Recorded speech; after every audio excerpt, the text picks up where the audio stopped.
I want to thank all of you for being here today. I really appreciate it, and it's quite encouraging to see such a large crowd at an in-person meeting. I know after all these years of in-person and virtual meetings, I appreciate the fact that people have taken the time to travel here to Fredericton today to be with us for this meeting. It seems as COVID went on for quite some time, it was harder and harder to get motivated to travel great distances to meetings. So I appreciate that everyone has taken the time to be here with us today. It's a great turnout for what really is our third annual meeting under this new Federation organizational structure. So it's very encouraging that we've got this participation. And I'm also really excited about our morning session and the fact that all of these astute people have taken the time to be here with us today as well to discuss something that it came up during one of our board of directors meeting. We got talking about the fact that the Federation, certainly for the last 50 years, has had a fairly strong focus on trying to figure out how to rectify some of the marketing challenges that exist here in the province of New Brunswick when it comes to timber. It's still a focus of the Federation, but there's also a realization that there is other pressures coming on woodlot owners and woodlot and that whole land base that could turn a woodlot owner to a different path than trying to figure out how to make money in the wood business.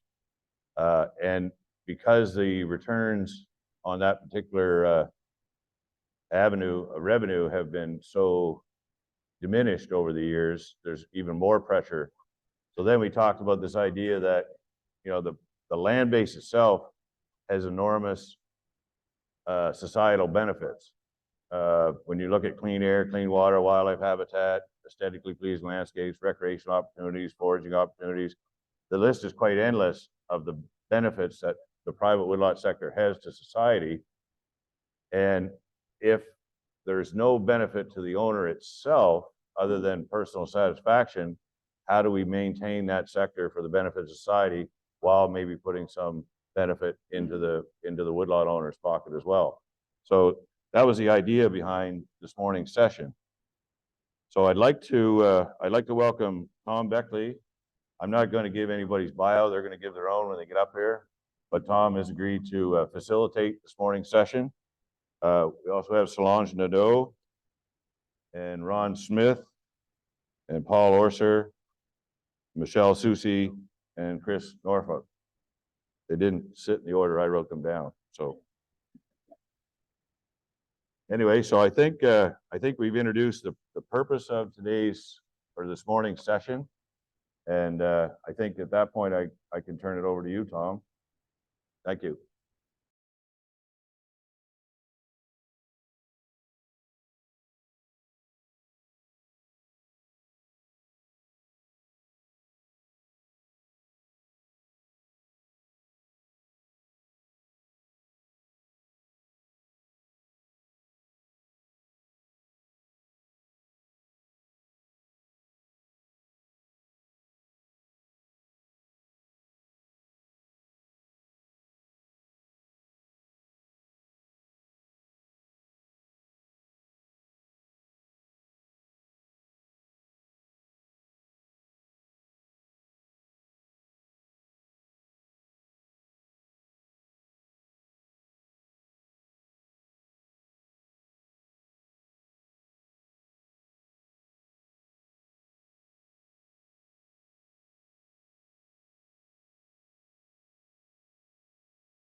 and the need for better understanding the relationship between private and timber production, because in Eastern Canada, there's that mix of private and public ownership of forests, so that has impact on the market.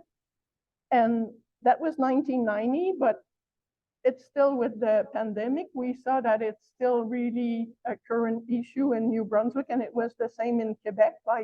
And it has a lot of implication for many economic decisions that existing forest owner are doing, or the one that are expecting to maybe become forest owner are also making.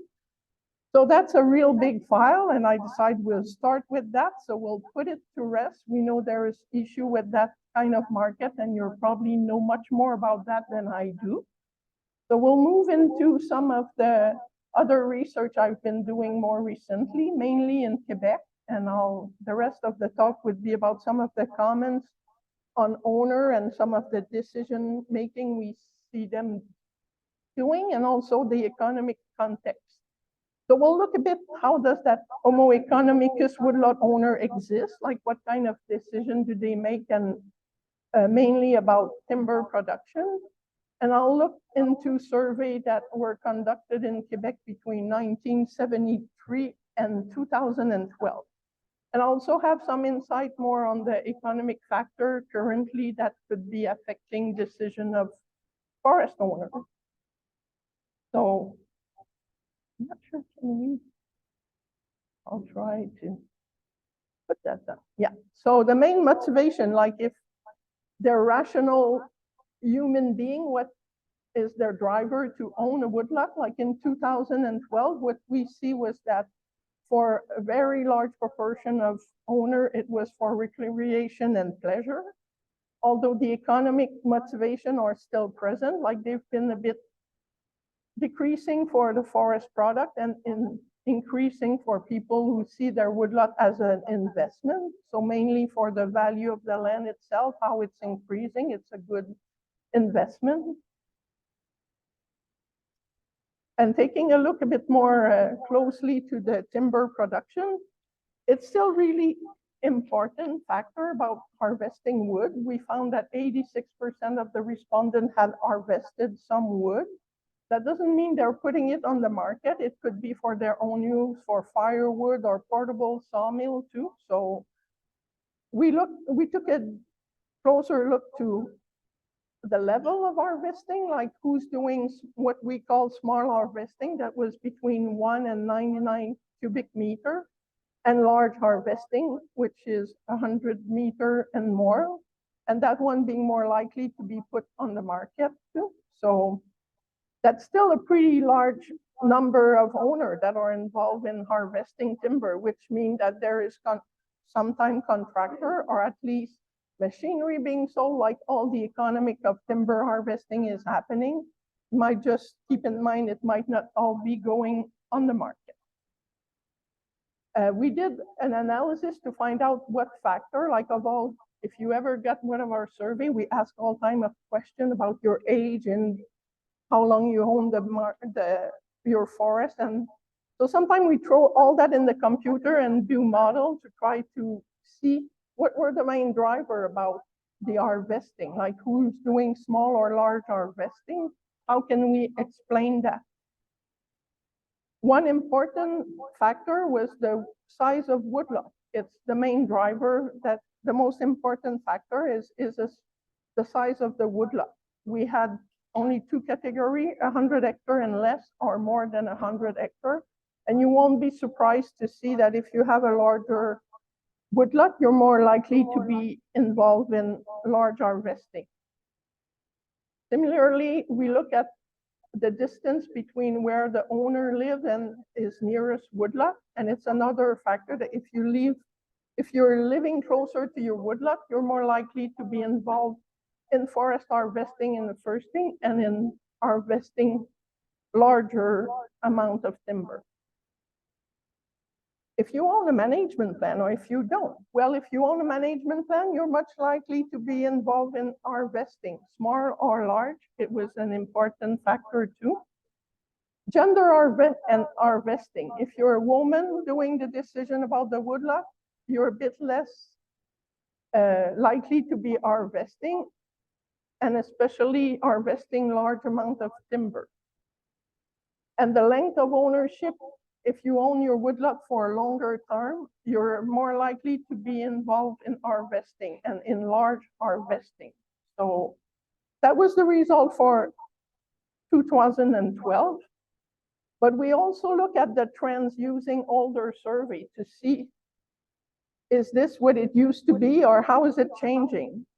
And the first thing about the size of ownership, we noticed that there is more and more smaller woodlot. So that means likely to have a negative impact on the amount of timber being harvested, because we saw that owner of smaller woodlot are less likely to harvest. Owner living within 1 mile or 1 kilometer of their woodlot, that's another negative trend that we see on timber harvesting, because people have been living more and more farther away from their woodlot. If owner owns a management plan, that's one that we see a serious increase, and it's a positive, likely to be positive on timber harvesting. And the length of ownership, women owning woodlot, that's another variable that has been increasing. There's more women that are owner and making decision-making about woodlot, and it's likely to have a negative impact on timber harvesting through time. And the owner who have owned their woodlot for more than 20 years, it's been increasing. We see owners that have their woodlot for a longer time, which is likely to have a positive impact on timber harvesting. So there's all kind of factors coming in. When we do survey, we're always looking at the moment when the questionnaire is sent out. And it's really hard to make projection with that. We get a sense, a feeling of what the trends are, but I thought we should look also at some external factors that have impact on owner decision. And those ones are more from New Brunswick. Since the pandemic, there's been an increase in population, historic surge in population. So those people, they need to live somewhere. So there's an increase in the price of housing. There's more building. To build houses, you need land. So I suspect if we do another survey, we might find that some of the land that was forested is not, and maybe some of the large parcels were split in smaller lots so they can be like gentleman farmer or woman farmer kind of land. And also the impact more recently of the inflation and the cost of borrowing money can have an impact. For the inflation, there was a trend in New Brunswick that the financial situation of elderly people was getting tougher. And with inflation, we know that a lot of pensions are not indexed. So would people turn more to their woodlot maybe for additional income because it's tougher to buy your grocery and buy a car or whatever you need? So that's for the one already owning woodlot. We can think of the younger generation who might want to be woodlot owner. They're faced with that cost of housing, the interest rate. There's also the fact that New Brunswick students have a really heavy student debt. The average is $40,000 when they exit university compared to $28,000 in other provinces. So even if the province took out the interest on student loans, they still have an heavy burden to start their young life. So maybe buying a woodlot is pushed down on the list of things and expectation of what they want to do. There's all the change happening with the climate, like Fiona was one, there's been the ice storm, there was fire too, that those patterns are changing. That's really probably on the mind of some owners about what they do with their woodlot, how they manage it, do they keep it? But despite that, like there's still, I did a little search because it's interesting to, and New Brunswick is like Quebec for that. If you're looking to buy a woodlot, they're really hard to find. Like that part of the market seems to be working, like there is offer and demand and they shift hands. And so even just on Google, you can see people are looking for This one is, they are looking for a woodlot in Edmundston area. They want to pay fast, simple. The price will be set depending on the amount of timber that's on the land. So it's still maybe one part of the economic that's working. It's that transaction for the land itself. So my final idea was that, like, yeah, in theory, there is that theory of economics of how things should be, but they're probably more looking like that, really different for each individual, like what they start with, how they manage putting in or to making it work. So that's for me. Anybody have any comments or questions they would like to ask us Solange while she has the podium?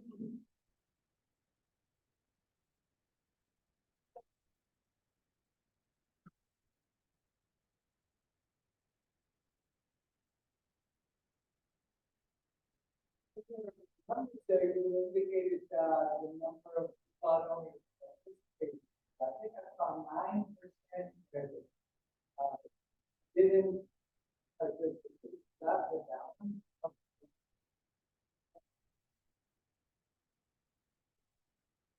There's 9% who did not answer, so we don't know if they harvest or not.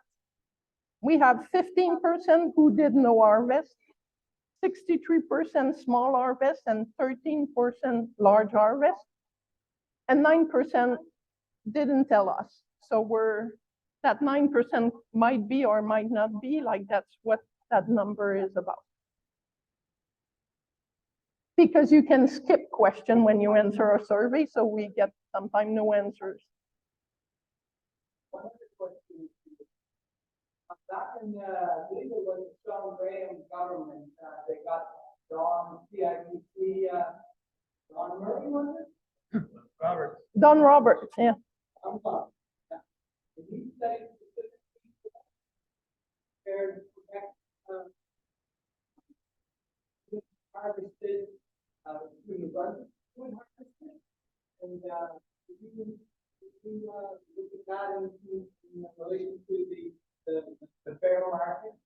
No, I haven't looked into that, like, and it's the issue of fair market. Last week, there was the president of the Quebec Federation of Forest Owner that was on TV for another, and he addressed it right on, like for him, the market in Quebec is not working, like the cost of owning a woodlot, buying machinery, doing the harvesting, the price is just not keeping up. The only economic part of the market that was working and that was worrying him was the land. The price of woodlot has been to the roof, and he couldn't see a way that younger people could finance buying land with selling timber. Like the equation on that side compared to his generation, he's probably about 75-year-old, I would say. Like his generation could see by getting into having a woodlot by financing it with selling timber, and that part is not working. So he was suggesting a bit like here, like there might be other finance tool for other goods and services but they seem to be, my presentation was done, but it was just like he was saying the same thing for his perspective, so. Thank you, Solange. Sure.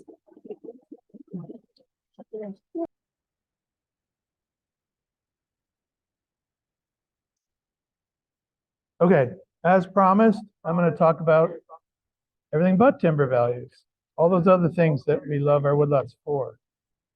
I didn't introduce myself before. Sorry, I'm Tom Beckley, and I teach in the Faculty of Forestry and Environmental Management at UNB. I've been there since the year 2000, so fairly long time. And I'm a typical woodlot owner. Here's a couple of old guys working in the woods, cutting logs. That's includes me. I want to talk a little bit about, just very briefly, we talk about woodlots. I prefer woodland owners, and that kind of reflects the change in these values that we're kind of recognizing on our land. And I'll reference a little bit of the work that Solange and I did more than a decade ago here in New Brunswick, looking at woodlot owners and what they do and what they value. I have had a project in the last 3-4 years. Solange was a partner on that as well, involving woodlot owners in all the Maritimes. and we did quite a number of interviews and so forth, and I'll talk a little bit about that. And finally, suggest some ways to address the knowledge gap that many woodlot owners have. Like many of you here look a little bit long in the tooth, and there are like couple of generations of new woodlot owners behind us. And it's really important to understand what's driving them, what's motivating them, and what they want to do with their woodland. So I've been a forest steward since 2001. My partner and I own about 115, 120 acres in Keswick Ridge. Again, I'm a sociologist by training, rural sociology for my master's degree and sociology for my PhD, but my whole career I've kind of studied the social dimensions of forestry, forest-dependent communities, forest owners, and so forth. I was first asked to address the Federation back in 1999 and asked to address this question: will there be chainsaws in the woods in 10 years? So I've come up with an answer now. There will be some chainsaws in the woods in 2000. So how do we value our woodlots as society? This is part of what the panel is going to discuss as well. And I created this figure a long time ago in my PhD, but again, we often focus on that upper left-hand corner of forestry services and timber. And when we use the word sector, that's kind of what we're talking about, I think. But forested land, whether it's crown or private, whether it's community forest or individually owned, it all provides all of these benefits to some degree. Tourism and recreation, subsistence. More and more, we're recognizing these ecological goods and services, as we call them. But the main point I want to make here is, like, it would be wonderful if we lived in a world where we could have the maximum amount of all these things all the time in the same place, on the same land. But we can't. They involve trade. There are trade-offs between all of these things. Yep.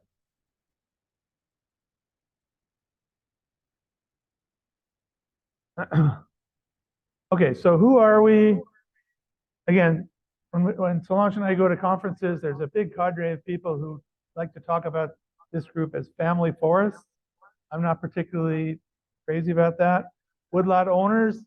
When I hear woodlot, I think timber. So I've tried to start to talk about woodland owners or forest landowners. That kind of fell flat on its face when we were actually talking to woodlot owners. They really identify that way.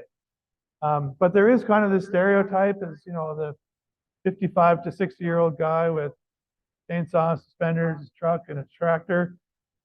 We are that, but as Solange just mentioned, there's more women woodlot owners these days. We are rural, but we are also urban.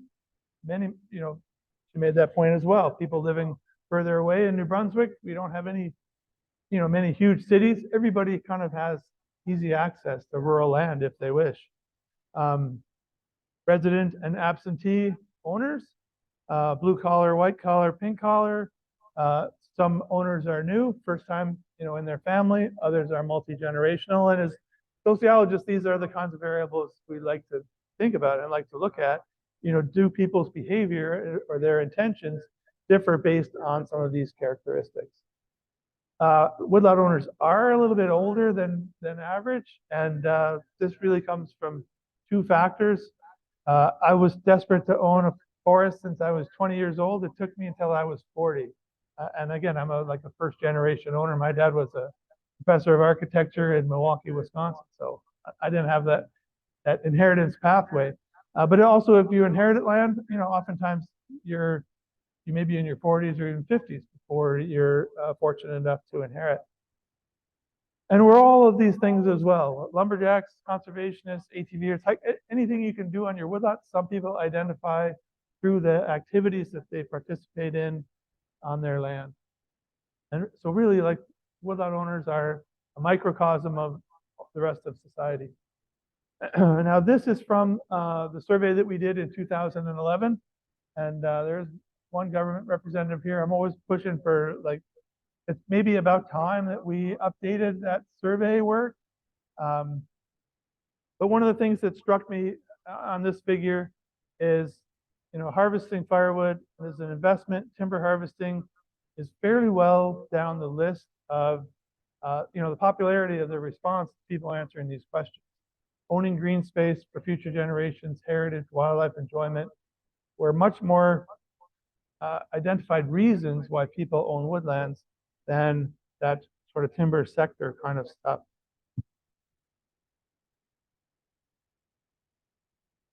Getting so much attention.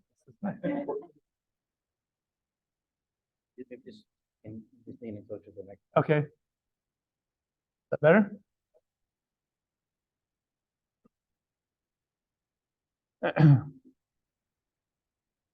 Okay, so we're going to ask the panelists to describe what a thriving woodlot sector is.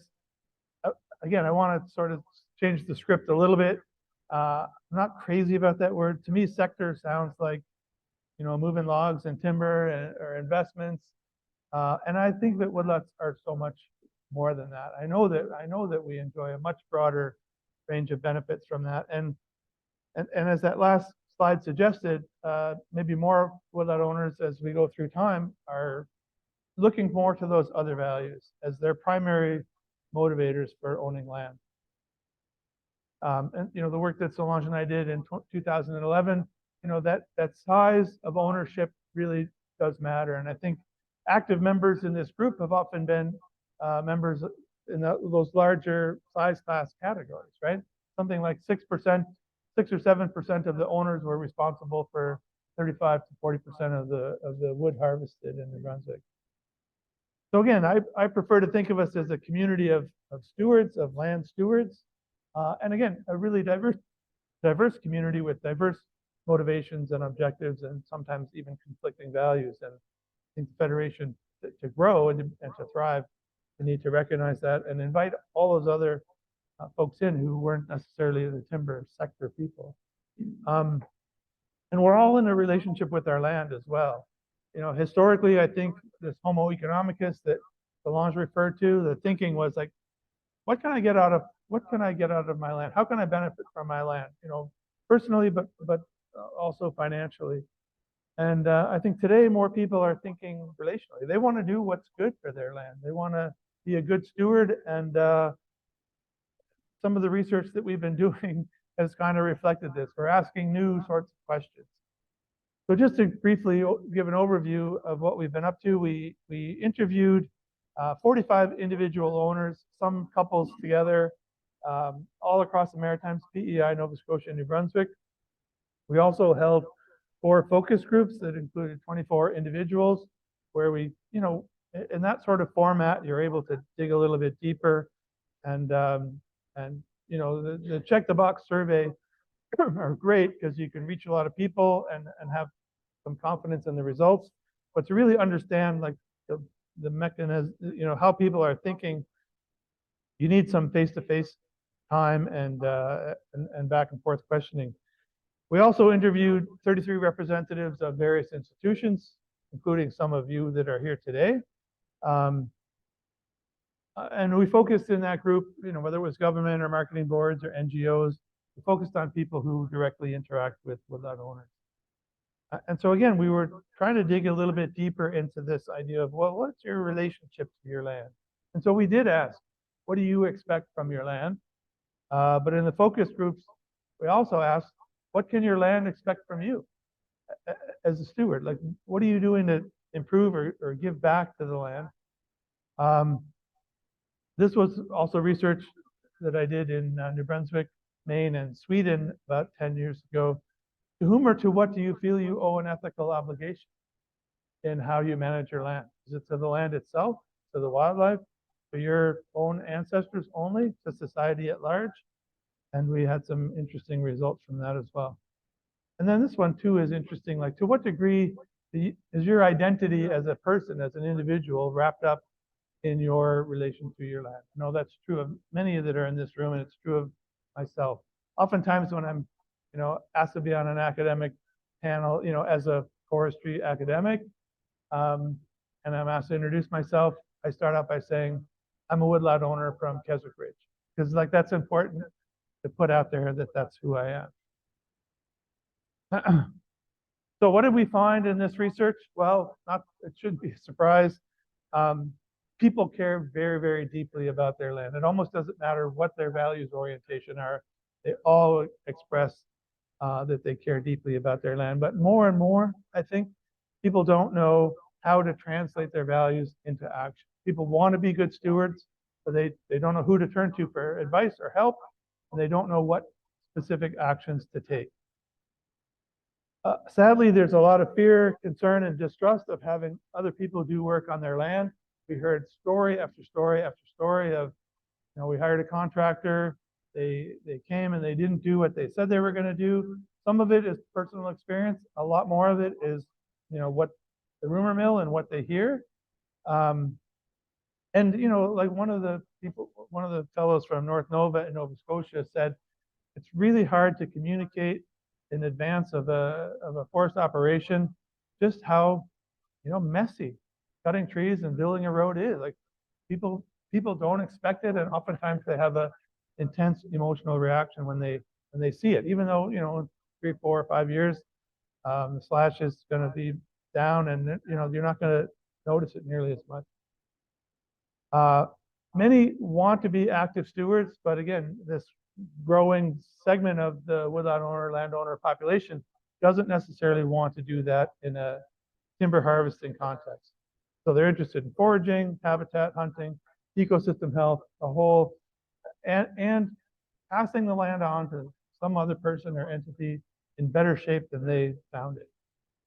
The marketing boards are great and knowledgeable in providing some of this information, but it's not part of the core mandate. That they're not being paid. There's not a way to financially fund these services.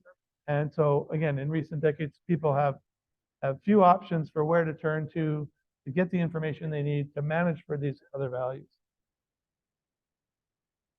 So this is kind of a revision of that slide I showed before. Like, what are the reasons that people own forest land? And again, you'll see all those things: owning green space, preserving forest ecosystems, pass on as heritage.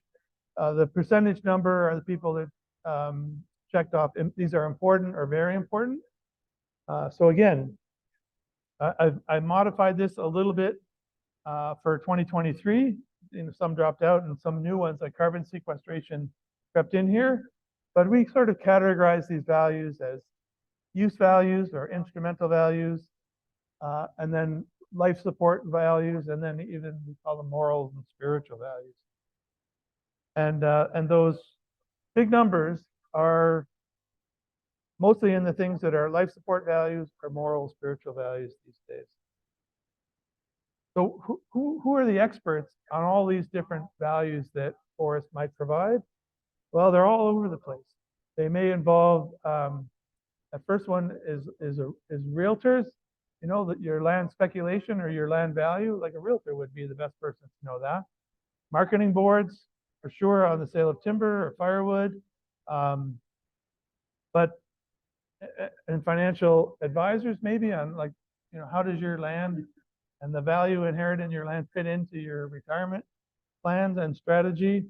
But the idea here is the expertise, the potential expertise for how woodlot owners might find help in how to manage their land. It's spread all over these different institutions and individuals, and some of them may have the desire but not the capacity to help. Others may not have the interest in helping woodlot owners with some of these hard questions. And so, one question that I think we want to grapple with today: is there a way to kind of bring these interests together, coalesce, under one roof, or at least through one portal, to give particularly all these newer woodlot owners access to the information and support that they need? So these new values require new plans. I had a plan done this spring. I call it Team Nashwack. We had how many? 10 people walk my land, two foresters and the whole staff of the Nashwack Watershed Association. The authors of this plan, one of which is sitting over there, Dave Palmer, don't call it a plan. They call it a forest walkabout observations and stewardship recommendations. But there's an 8-page appendix that has tick boxes of all the things that I might consider doing, actions to be taken, really about building resilience in my forest.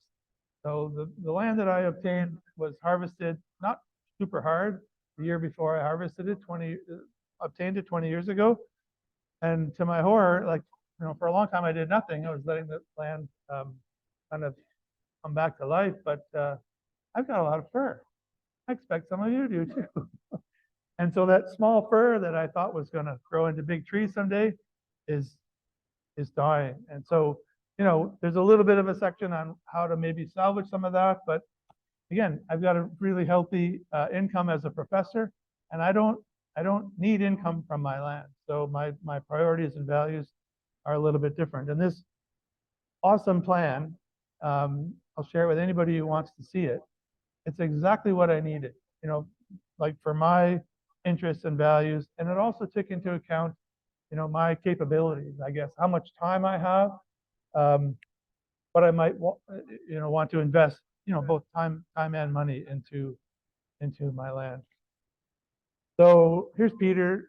Most of us know Peter. I'm not sure I ever saw Peter smile quite this big, but I found this on the internet. And he clearly was ahead of his time. I said, told ask me 20 years ago, don't you think that woodlot owners should get a check from the government for the wildlife habitat they provide, the aesthetics they provide, and water purification, which is a narrower view of ecosystem services? And at the time I said, well, yeah, that would be great, but I don't think politically we're there quite yet. We may be there now. There's a lot of interest and pressure from the federal government. There are international commitments on biodiversity and wildlife conservation, on land conservation, special areas protection. Provincial government also has been increasing the number of protected crown land. There are federal commitments to nature-based solutions to climate change as well. And, a more mature, more nature, is a simple and obvious and effective solution for what troubles society today in terms of climate change. And for sure, in the Maritimes, we have a role to play as landowners. The trick is, and I think we'll get into this in some detail, is how do we value, how do we subsidize landowners for all those other values? Who's deserving of financial assistance? Do we have a financial means test? Again, like, I'll give you a quick story. Like, I had a geothermal heat pump put in my house when I built it in 2005. It cost like $15,000 instead of like a $3,000 oil furnace. I wanted to do an environmentally good thing. 3 months later, there was a $3,000 rebate on the exact type of unit I put in my house. So I called the government. I said, can I have my rebate? And they're like, no, you were ahead of the curve.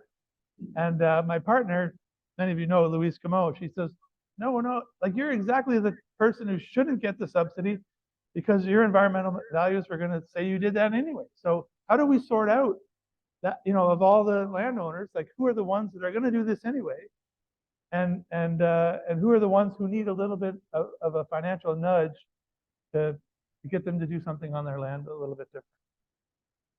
Again, we've funded pre-commercial thinning for years and other things without, a hard and fast contract that requires an owner that takes that money to harvest later on. For the land itself, is there going to be, sort of a quality criteria or a carbon criteria? Like, this beautiful stand is on a nature trust preserve I was on Saturday with our fall field camp. But is this land, which is my dying fir stands, is that equally deserving of some kind of, payment for provision of ecological services? For how long? Like, I know some owners have said, they want to tie up the land for 100 years. Like, that would involve making commitments on behalf of my grandchildren and great-grandchildren who I haven't even met yet, and I'm not willing to tie up my land for that long. So there's a lot of things to work out. And then, as we know, the wild card in this is a government may come in with great programs to support, financially support these non-timber values, and the government after that may come in and just scrap the whole thing. So politically, pendulum swings. Now, Solange mentioned this, but again, I want to reiterate the point. I'm on a little service that sends me, land that comes up for sale within a 100-kilometer radius of where I am. And the prices are just kind of astounding compared to what they were just a few years ago. A couple of these say that they have a timber, report on what's there, the volume and value. But a lot of these clearly, like read this description, this rare 20-acre recreation lot is surrounded by thousands of acres of natural resource land, included and private, beautiful Mactaquac stream running through it, offering 1,000 feet of water frontage. Design your own oasis, possibly build some camps or domes that you can rent out. They're not marketing this land to somebody who's going to come and do either good or bad timber management on it. And the prices really are problematic now.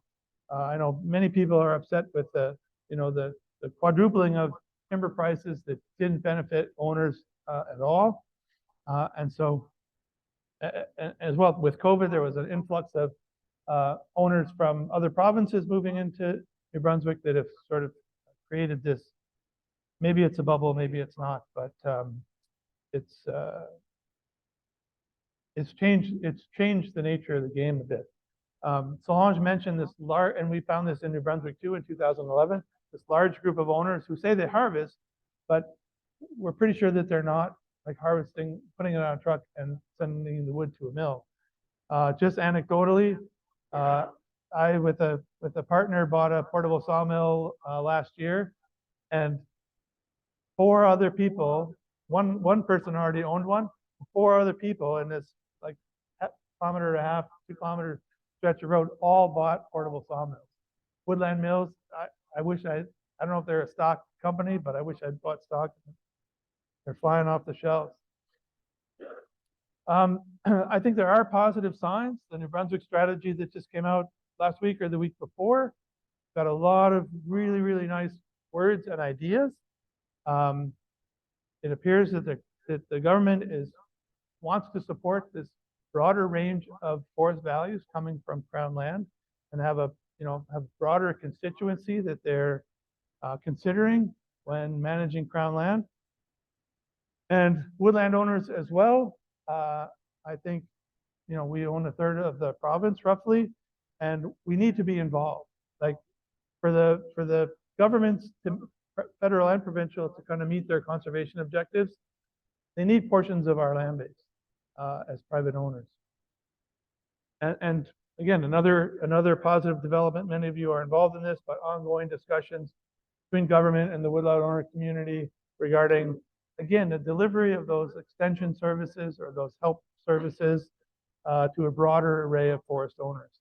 And with the Private Woodlot Sustainability Act, there's a funding mechanism to actually do something and infuse some dollars into the program. So just to conclude, and I've taken more time than I should, woodlot owners want to be active stewards, but a lot of them are quite clueless as to what they should be doing, where on their land, and so forth. And again, woodlot owners have a role to play in the economy, but also in conservation. The tricky question is how to get this done from a policy perspective, and it won't be easy. Our forest is changing fairly dramatically. I've got a fair bit of fir on my land. I also have quite a bit of ash. I'm planting oak trees, and I'm transplanting mature sugar maple trees. Like I'm trying to do those things that shape the future composition of my forest. And I think, with the proper tweaks, we can make a better and possibly a more resilient forest. It always breaks my heart when a Fiona or a Dorian comes through and, I kind of throw up my hands and think, like, is there such a thing as a hurricane-proof forest, in the Maritimes? And again, there's a lot of new practices out there. I was on some industrial freehold last Friday, where basically it was a hardwood stand, and they were doing selective harvest, and they had a schedule that essentially there was going to be 50% canopy closure forever into the future. And, you know, as someone, sociologist who's looked at this, people's perspectives and reactions to forestry, I can guarantee you that that style of forestry would be, you know, much, much more acceptable and palatable to the general public than, you know, the clear-cut plant thin cycle that both Crown land, much of Crown land and private land has been in recently. So I'll stop there. If there's any comments or questions, I'd be happy to entertain them, and then we'll move into our panel and panel questions.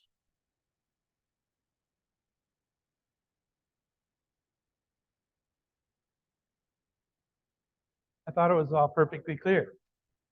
Yep.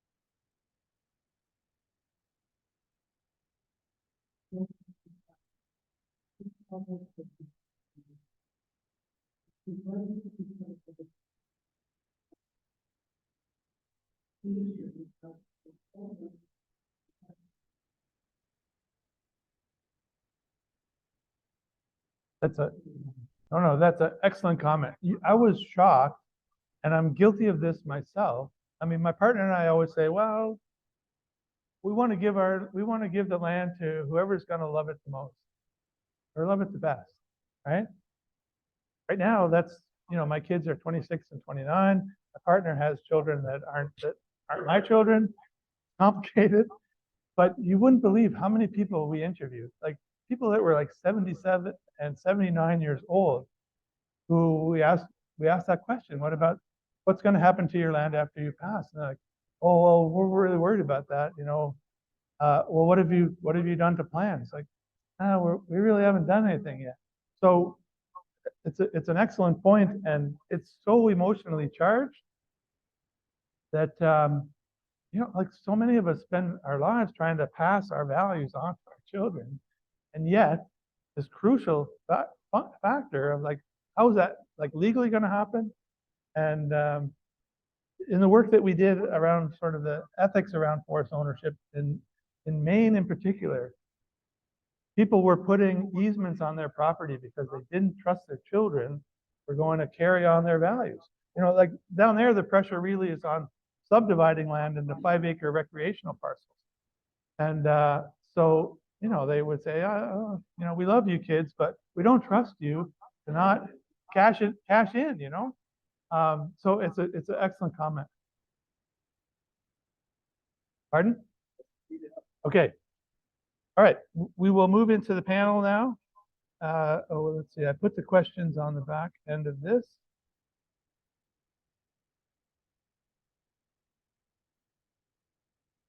So I want to start just by, Solange and I have been introduced, but we'll have the panelists introduce themselves.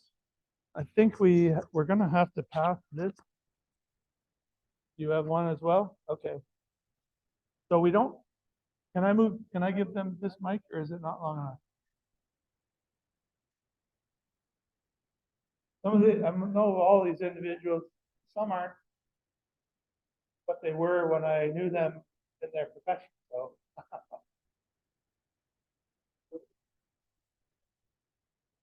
yeah, you gotta keep going. Okay,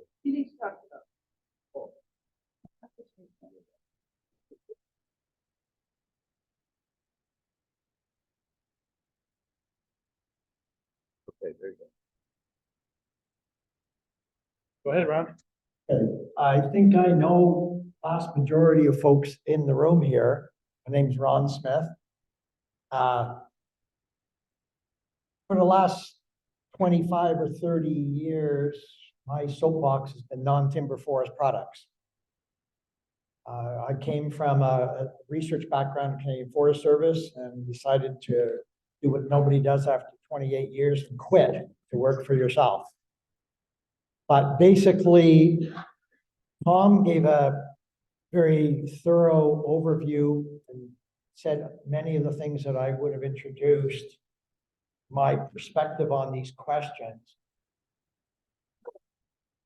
My take on this, real short and sweet, looking at the questions that are on the screen and trying to bring in all of those other values that Tom alluded to, is that collectively, the woodlot sector, the owners, and all of these diverse organizations that were mentioned have a wealth of knowledge and expertise. The challenge is, how the heck do we herd all of the cats to be able to tap into that collective wisdom, knowledge, and experience and apply the tools, techniques, and the methods to be able to realize that diversity of values to both individuals and to society as a whole. And that's all I'm going to say on that for now, and pass it on to Paul. Okay. Yeah, let's try to just do intros first and then.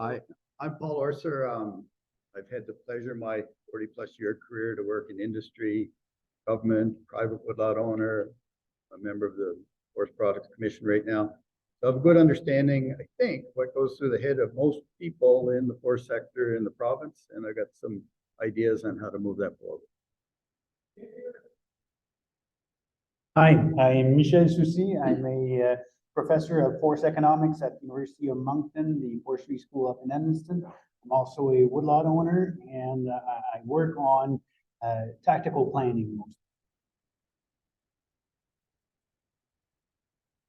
Good morning. My name is Chris Norfolk.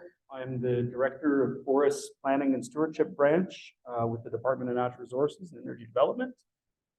I'm pleased to be here. I am not a woodlot owner. I would like to be someday, but I'm of the demographic where, you know, I've just finished paying off my student loans so that I could listen to people like Tom. And I have a team with the department that consists of about 40 folks, split evenly between foresters and biologists. Okay, so I think we can just treat these questions in the order that they're on the screen. How would you describe a thriving woodlot sector? What does that look like to you? What does it provide? So, To keep it moving, shall I go? sure. I thought a little bit about this question, and I saw a lot of good information with both Tom and with Solange earlier. I'll try and be really quick. You know, in my view, a thriving sector has to have a couple of things, and these are structural things that that kind of, it doesn't matter what part of the value stream or what attitudes you have towards economic or environmental values, but first and foremost, there has to be functioning ecology on the landscape. So forests, I believe, are valuable today to society and to individuals, and I believe that they always will be. So that ecology that everything is built on is probably the first and foremost ingredient for a thriving sector. The second, I think, and we've heard a lot about it, is informed owners who have options and choices in front of them. And those options and choices can come in a variety of different flavors, depending on what your particular attitude is and what your particular objectives are for your own woodlot. But I think when we have that built up, where collectively across all owners in the province, people see a future for their land. They see that patience will be paid off in the long term, and they see benefits both personally to themselves as owners. I think that's going to create the type of environment for society to benefit at large. I think there's got to be always this mix, and kind of we heard a little bit about it in the opening comments, for individual owners to see direct benefits themselves. And I think if that happens effectively, society is going to see lots of trickle down and lots of trickle down benefits. So I'll leave it there. Thank you. Thanks, Chris. To follow up on what Mom started saying, that you said that there's owners and then there's all kinds of organizations, and we're trying to figure out how can we herd all the cats. And I like that. That's where I'm going. If we're to have a thriving sector, if it's thriving, it means there's positive emotions associated to it, that everyone agrees that that sector is going somewheres and it's working. There's going to be if it's thriving, you have high engagement of your members, but there's strong relationships with all the partners. It's not just the landowners, it's the industry, it's governments, it's the NGOs, it's the universities, it's all kinds of organizations that together have strong relationships. And that's what makes up a sector. The sector is not just the landowners by themselves. Because I know as a landowner, I know what I want to do with my woodlot for my personal goals and all that. But we have to find ways to make it work for society, make it work for government's objectives, make it work for the industry. And that's where it becomes a challenge. So as a sector, if we have a working sector, there's gonna have to be some structure to it. And it's how that system is structured that will make the sector thriving or not. So that's where I will be trying to move the discussion later on. Paul? Great. I do have one slide that I wanted to speak to before I give you my answer. And it dovetails with, I guess, what Thomas said. When you have a piece of land, Oh, close. Right up. when you have a piece of land, what can you get from it? And one way to illustrate this is there's 18 natural processes that have been identified through land management and so forth. One group is provisioning, and in the little boxes there's things like wood and fish and pollination and so forth. Then there's supporting structures, which is photosynthesis, biodiversity, cultural, which are aesthetics, stewardship, so forth, recreation, and regulating services, which things like storing carbon. So basically, when you have a piece of land, you can decide what's that package of these natural processes that you want to get out of it. So in answer to the question, how would you describe a thriving woodlot sector and what does it provide? A thriving woodlot sector would be one where it is easy for the landowner to understand what their woodlot is capable of producing. That means that someone would help them look at their woodlot and say, you can do these different things with that. What would you like to do? The owner can make choices to management to provide the outcomes they desire and access programming to help implement their management plan. And there's an organization in place to aid in the efficient execution of the plan. We talked about that, all these various groups out there. How do you put in place something close to a one-stop shopping to be able to talk to a landowner, give them their options, tell them what programming is, and do a management plan accordingly. And collectively, the suite of outcomes delivered upon by the sector align with the economic, social, and environmental objectives of the province. So presumably, if there's going to be programming, it's got to be very well aligned with the priorities of the province, which does change over time. And certainly as it relates to land management, the outcomes from land management have changed a lot over time. Well, both Michelle and Paul addressed most of the key points that I have. The one thing I would like to add is from the woodlot owner perspective itself, is that whatever gets put in place, it'll only be thriving if the woodlot owners feel that they are being listened to and decisions that are being made that impact the woodlot owners and what they can and can't effectively do, that they feel that they have a meaningful input in the decision-making process. And that would be a good segue for me as a federal service, Canadian Forest Service. I'm always surprised when we have talk about forests in my department. We talk about boreal forest and urban forest. There is a big gap in the middle where people live and provide all kind of services. It's like that rural area that is forested. Like in the federal, often when we hear rural, it's about agriculture. And I think if it's a thriving woodlot sector, maybe in government department too, we would have that more in mind, that there is a private forest that contribute a lot to society, and designing program that can and might be helpful a bit more. Yeah, so a couple of things on this first point. I've already expressed my skepticism or discomfort with the word sector. I don't know if we can either change the definition and continue to use that word, or find a better word that sort of better encompasses all these values. That's one thing. But again, based on what we heard from landowners and their tremendous desire to do the right thing, and the right thing, it's different with every different person. But their lack of skills and tools and knowledge to do that. I mean, Ron referenced the incredible wealth of knowledge that we have, but not everybody has that, particularly new owners. And they're desperate to obtain that knowledge and that advice and put it into action. So the next question is, what policies and structures need to be in place to facilitate that vision? So, I mean, one thing that I will suggest, and I'll pass the mic down again. I was in this week-long retreat that was sponsored by Community Forest International a few years ago, and many of you will know Megan DeGraff in that organization. At the time, she was also on the board of the New Brunswick Community Land Trust, I believe, and like with the foot in both of those organizations, she said, for every, sort of cold call, someone calling with a question or interest, she said only 1 of 7 was like hitting the right organization, with either of her 2 hats, or she would send them on to somewhere else, right?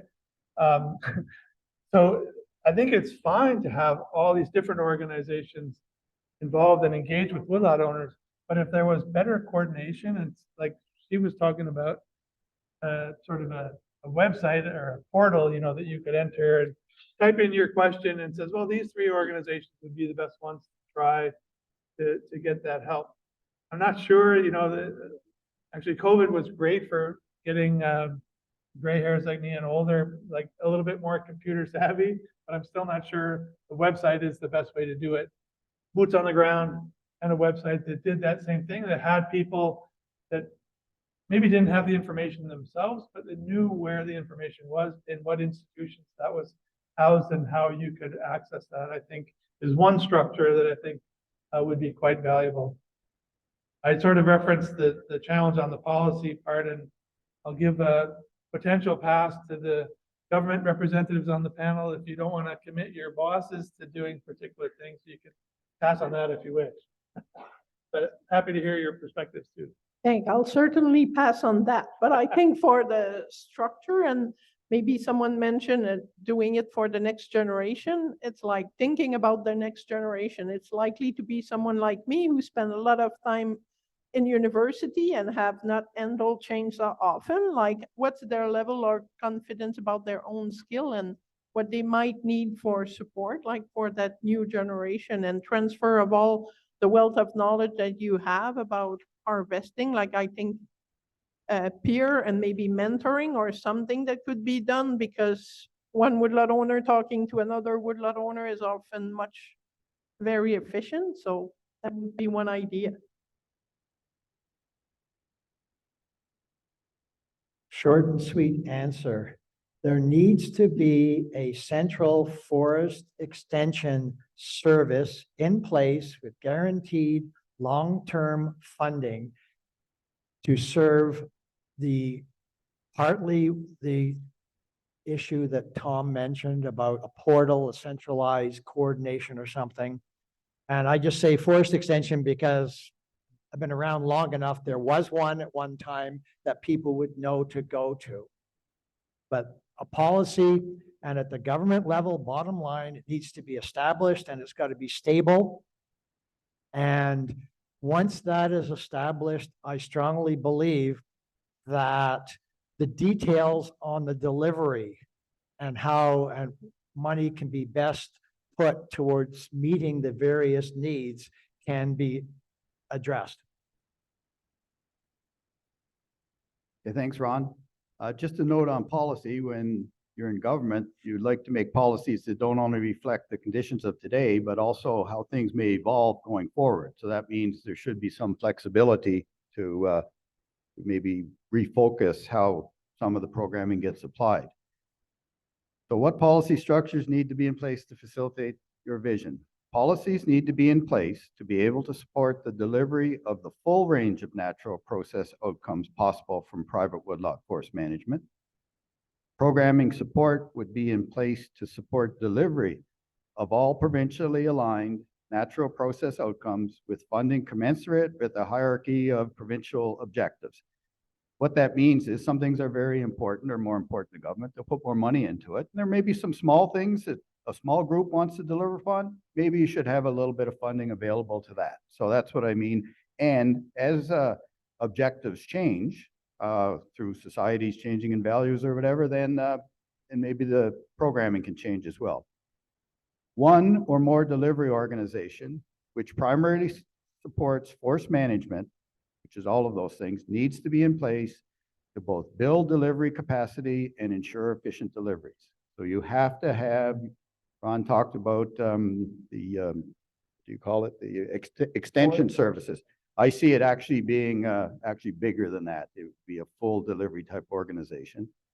And the last thing, and it's one of the things you certainly learn when you're a member of the commission, and how words and clauses and shalls and mays may be different, and definitions as to what's included in can be done or whatever. The regulatory regime around the above needs to be aligned with the outcomes desired.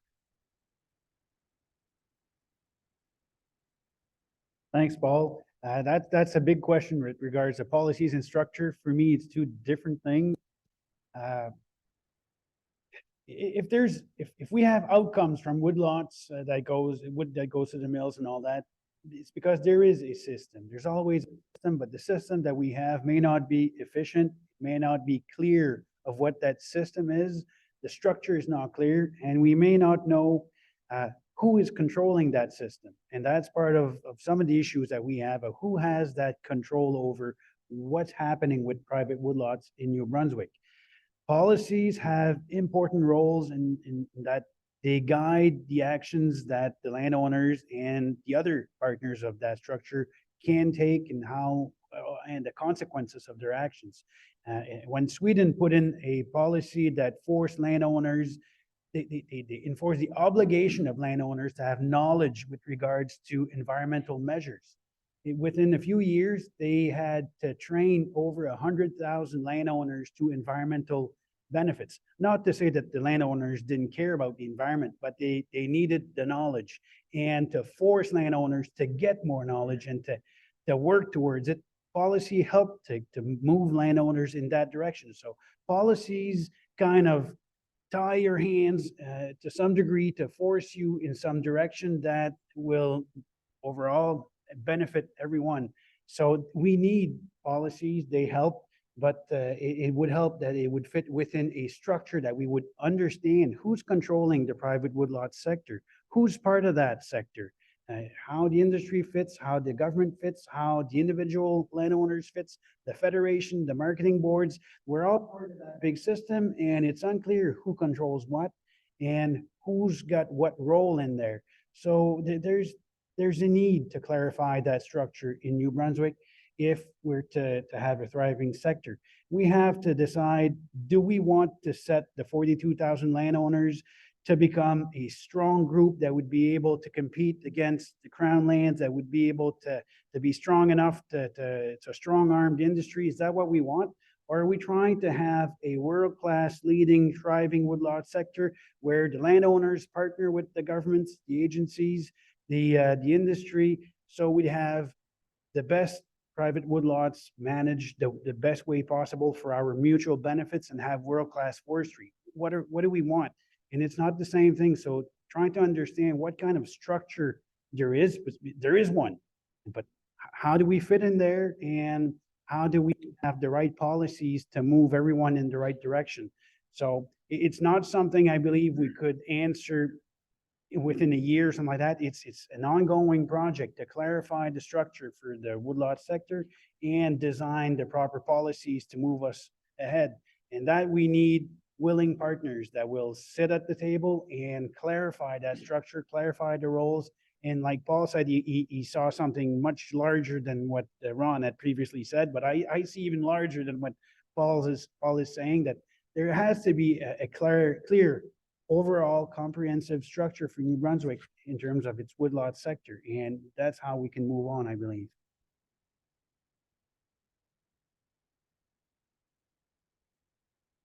I think a lot of good ideas have come out in the discussion in the last couple of folks before me, and I'll say this. I think it's a natural fit for the province to be part of that structure. You know, a structure that ultimately, you know, leads to trusted professionals from trusted organizations giving advice to woodlot owners, that builds confidence enough so that they feel they can act. You know, we recognize at the province that in order to be part of that big structure, I mean, we need to improve our credibility and our trust level ourselves. And I think we're working hard to try to become a trusted organization around forestry and around forest management in this province, and show that we can provide some value. And I think that we got to do that before we can really effectively become part of a bigger structure. You know, I think extension services are part of it. I don't necessarily think that the province necessarily has to be the organization. I think, like, there was some good examples earlier. Tom had a woodlot produced by an organization that he trusted in order to produce a woodlot management plan. And we've seen examples in other jurisdictions where, you know, really the role of the province is to create structures, to create registries, to create information around who the service providers are out there that you can go and access. And you have the choice as a woodlot owner about whether or not you want to access a management plan through a watershed group or a conservation organization, or through you know, a private contractor who's a professional forester who makes a business of going around and doing this. Really, I think our role is to make sure that there's some degree of consistency in the level of advice and in the baseline data that those professionals are going to use in order to provide you with options that line up to what you want to do with your property. Ultimately, I think, you know, in order for any of this to work, go back to my comment earlier, property owners have to feel like they've got the choices in front of them that are viable, and they ultimately make the decisions about the direction that their property is going to go.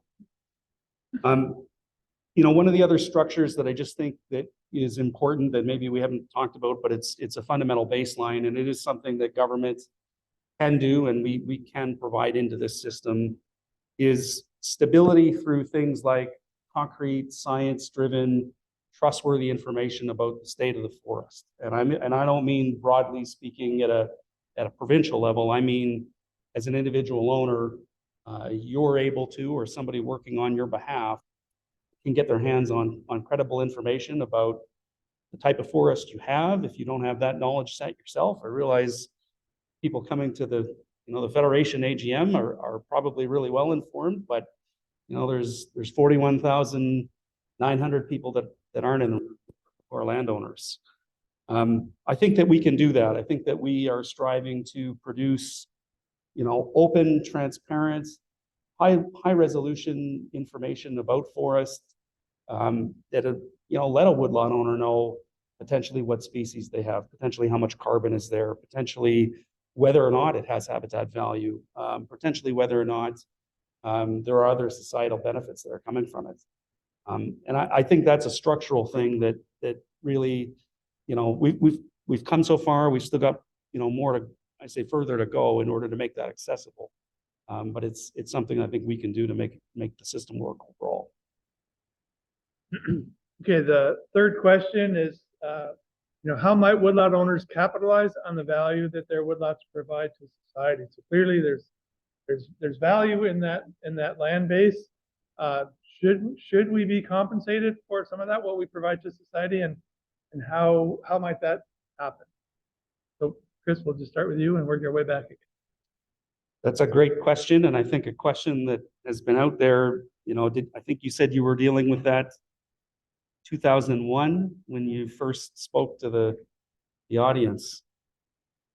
You know, I think one of the very first things is that, you know, as society changes and as the population grows in New Brunswick, and as we, you know, get more people coming into the province and they're moving into areas that are urban to suburban, you know, primarily around the existing human footprints. When they see forests, when they experience forests, they don't typically, I think most of the population in New Brunswick doesn't experience crown lands. They experience private lands. Private lands are in the human footprint. They're on the sides of all the roads that are well-traveled, the sides of the highways.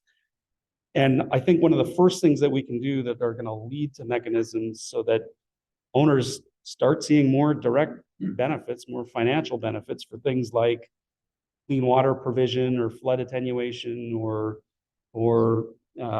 you know, provisional wildlife habitat, is to make more of the population realize that these things are indeed coming from private woodlots. I don't think that is particularly well known. I think there are some organizations that are doing some really good work there to try and you know, raise the level of awareness in society that these things are coming from all forests in the province, including private forests. But I think that really society's got to recognize that before we can, you know, really talk about how much they're willing to pay for that. I do think there are some examples. There's obviously carbon developments and prices on carbon that are going to lead to more opportunities. And I think we've heard some organizations that are working in that part of the field. There's also discussion, I think, at a federal level about more registration and more registries and credits for environmental services beyond carbon. And you know, I think that direction is kind of got to continue in order to really build the pathways that lead to checks. I don't have a checkbook with me to start signing checks today. Thanks. The difficult aspect of that question is that most of the time, society through government can impose practices. It can impose what's allowed and not. And when they impose that there's going to be buffers around streams to protect the environment, to protect water, they didn't need to compensate landowners. They didn't need to pay. When they have options to enforce something instead of compensating for it, of course, there is an impact to the landowner that now I can't do this and that because society has decided that it's important for them and they want practice to change, and I'm not going to be compensated for the loss that I'll be having to support. That happens, and I see it differently in that if I have on my woodlot, and I do have intensively managed plantations, I intend to clear cut. If I have the liberty to do that, it's because somebody else somewhere is protecting their land. There's conservation land elsewhere, and if it balances out, I get to do what I want on my woodlot. I get to cash in on my plantation. I may not make a big fortune, but I get to cash in on it because somebody else in the province is protecting their woodlot, or it's ground lands that's protecting, but I benefit from that. And it's going to be quite difficult to convince me to pay from my plantation, get my money and send it to another woodlot owner that is willing to protect its forest. So being equitable, it's easy to say we're all for it, but I would not like to be the one that would have to take my profits that are so little and share it with somebody else at different values that wants to protect. So sharing that and being equitable, it's difficult to do in practice. And for that to happen, there has to be a system, a structure in place that has mechanism that can allow to share some of the benefits, and that would recognize that some landowners are actually doing something really good for society. They're accepting to forego some of their profits that they could make so that society would make more, and through some mechanism, we can compensate them somehow. But that can only happen if there's a big structure around all that. It will not happen by itself, that's for sure. So for me, for that to happen, we need to build a structure first and foremost and decide what society values, what each partner's values. And it may not just be society that may value other values. It may be the industry that wants to be able to clear cut and plant on their woodland, and they need us to compensate by protecting forest, and they may be willing to partner with us on that. So there's different ways of looking at it, but there has to be a system to have means of transacting on those benefits. Okay, thanks, Michelle. My MO is to read and then read my answer. How do woodlot owners capitalize on the value of their woodlots, the value their woodlots provide to society, and how do they get compensated for being good stewards?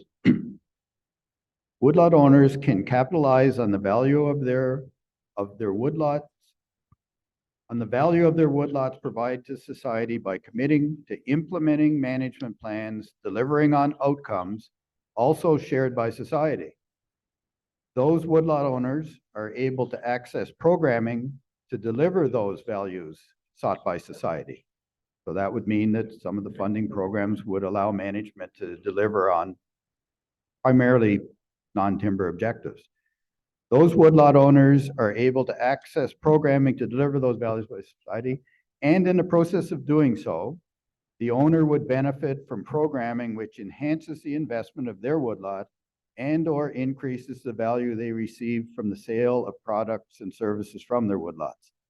And that's a little bit difficult to understand, but if you start to think about what kind of programming might be available, then I could cite instances of how that might come to bear. And in the instance where a woodlot owner makes a long-term commitment to deliver on outcomes of a more non-provisional nature, which is sort of non-timber and so forth, the other three major quadrants of those 18 natural or ecological goods and services, one's determined to be strongly aligned with provincial objectives, because if it's societal and provincial money, it should be aligned to do so. Direct payments, compensation would be possible, and perhaps through a variety of arrangements or sources. So it doesn't have to be the province, it might be the federal government, it might be the sale of carbon credits. One of the things in here is that if you're going to get more, you have to commit to it, I would say. That's the only way that politicians and bureaucrats can really sell these things. Thanks, Paul. Michelle and Paul and Chris touched on, I would just like to clarify something, my perspective on the second half of this question is how do they get compensated? I think that some of the system needs and such were well described before by the other panelists, but to me, compensation doesn't have to be monetary. And for a large portion of the sector, woodlot owners, doing the right thing on their woodlot is a form of compensation. So in terms of putting something in place that can help them realize that compensation is programs and systems in place that will help the woodlot owner meet their goals and objectives. And that was already mentioned before, simple two-step process. You've got to know what you have. And the second one is if you don't have the forestry background, have a place to go to be able to be given the good information that is needed to meet the goals that you have. Well, maybe it's my research brain, but I'm thinking like, and I'm working currently with the PEI government on redoing a survey of woodlot owner there too. And we've been looking at a bit like thinking in reference to what exists in the agriculture sector. Like there are programs that compensate agriculture people, for the farmers, for changing their practice. So they're losing on the productivity maybe of their agriculture product, but having better stewardship closer to river or other variable, ecological variable that the province want to see improve. So I think there's other sector that we could look at where programs such as the one that have been mentioned and that are more like to not force you to do something, but encourage you to change some of your practice for better. So I think there could be other look at how did they make it happen. Like it's not easy to get funding for a new program, but if it's happening in other sector, like it could be for forest, considering the people like their protection for water and clean air, and there's a lot of value that everybody has that are provided by forests, so that could be an idea. Thanks. I want to backtrack just 1 second back to question 2 for something that I forgot in terms of useful structures. I mean, one of the things that I think would be wonderful to see is just more small scale cooperatives, either formal or informally organized or more informal.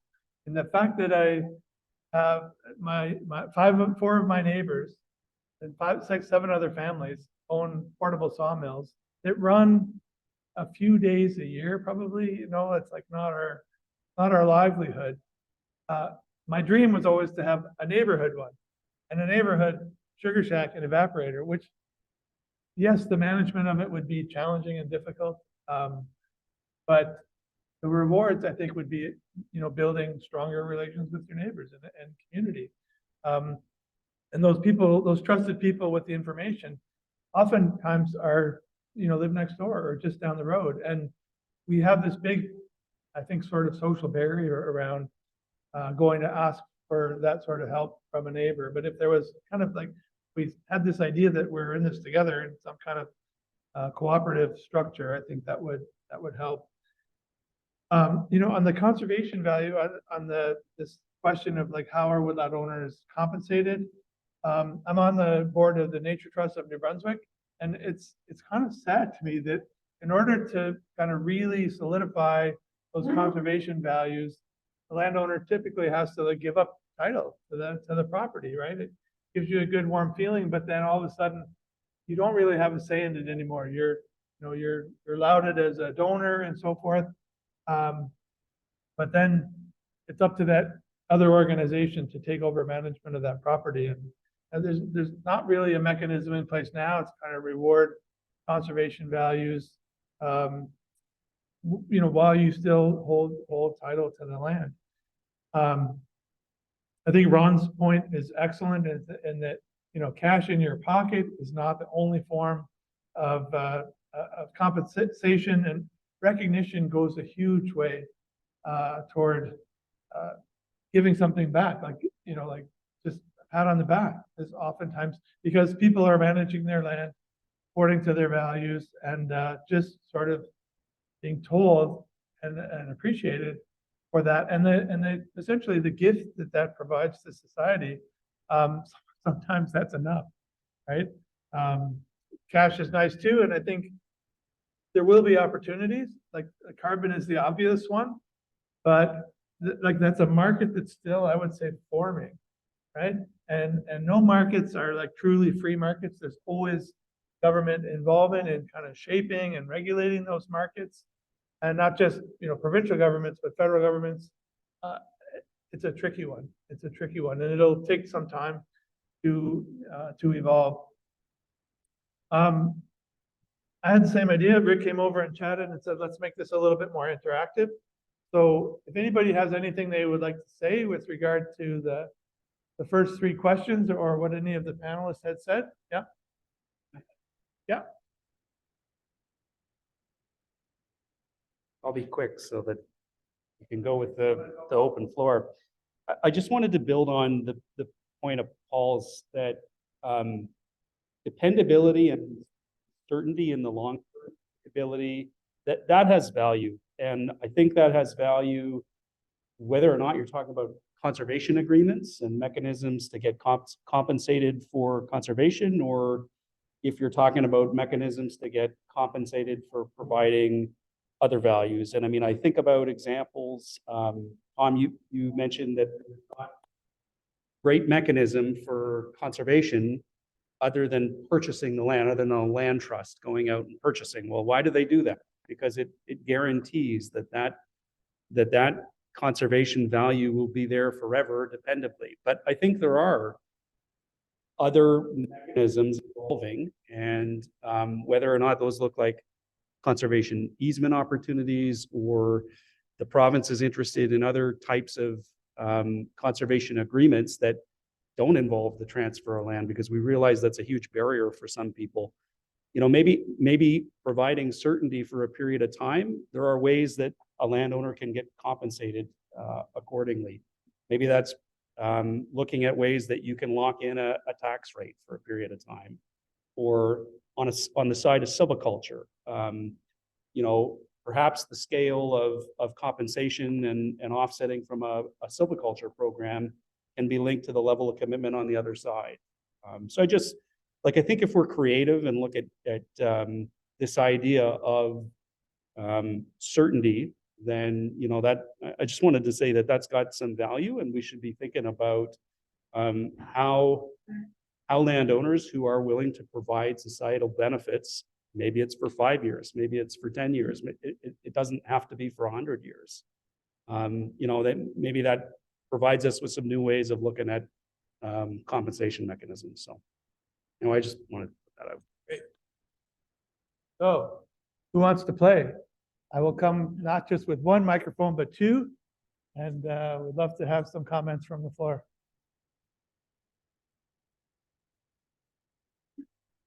You got to put it right close to your mouth. This one in particular. Okay.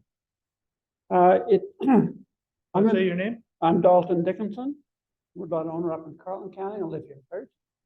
I'm amazed by the number of people who have woodlots, and they're not really active on them. They're not doing anything.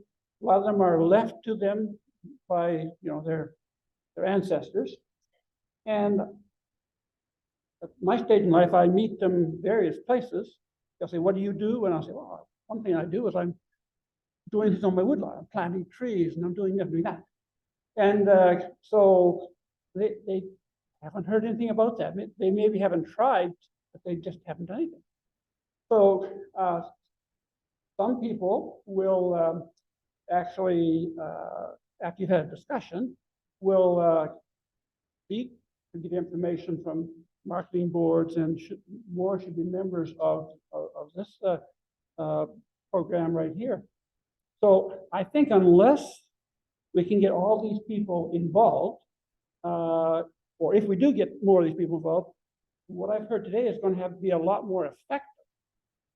You know, because I think so far, a lot of people, they've inherited the land, they've never been on it. Like a lot of us have worked on it with our parents or whatever, but so they just let it sit there. So I think that something must be done to sort of get them involved. And once they hear about things, then I think they're quite anxious to be involved, but they've never heard about it. It's amazing to me. But I think being connected to Woodlot for many years, I kind of think everybody must have a warm feeling towards it. That's the case. So anyway, I see somewhere today that everybody asked 5 people to join this organization. Would be hugely beneficial, because the 5 that you get to count, they do 5, then it grows and gets big. So I think that the other thing is that sometimes they feel that anything they do is going to cost a lot of money, and they're not aware of any of the programs that are available.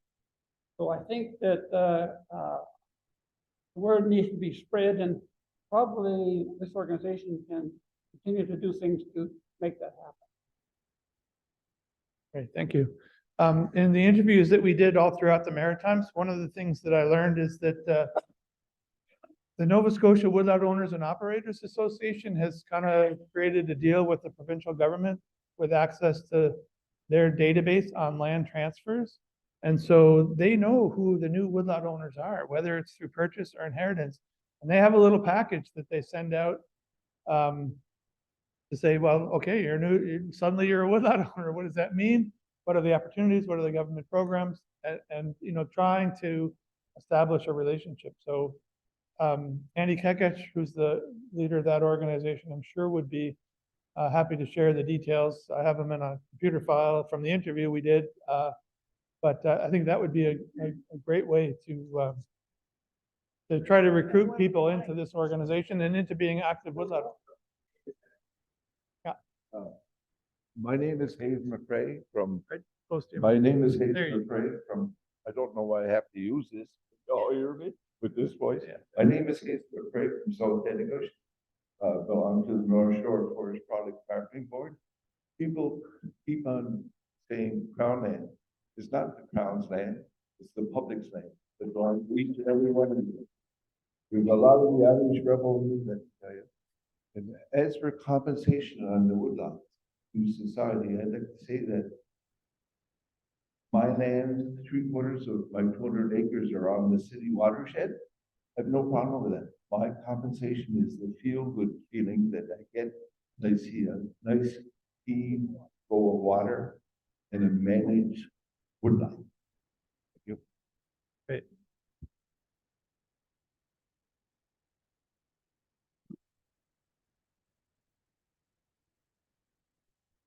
Whatever you want.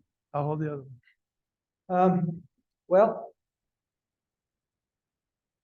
I don't know. We got a lot of problems with our sector. And thriving woodlot sector there. First question, I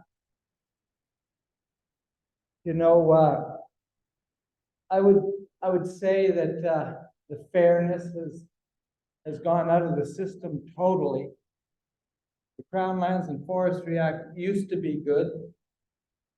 And we agreed to let industry look after that.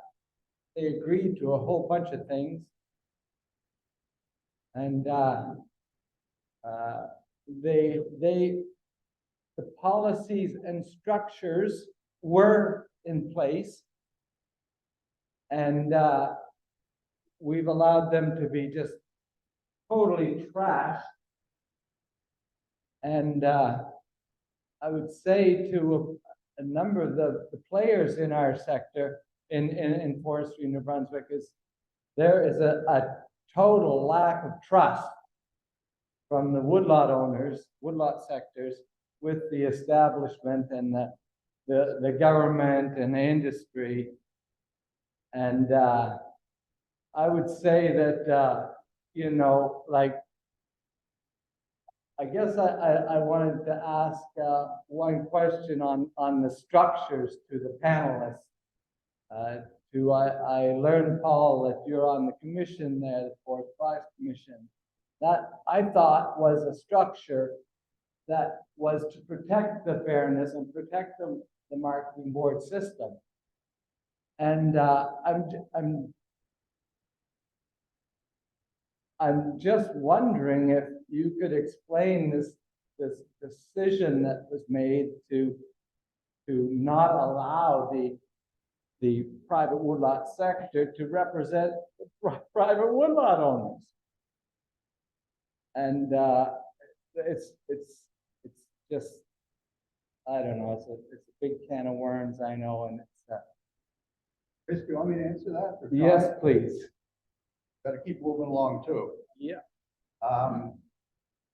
In one of my comments, I said that the regulatory regime around the programming to deliver all the proper outcomes from private land has to be aligned.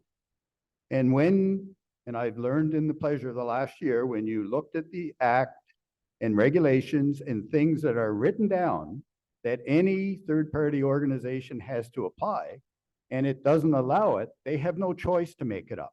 So my way of saying, so the funding for the Federation is not something for lobbying or whatever, is not allowed based on the acts and regulations.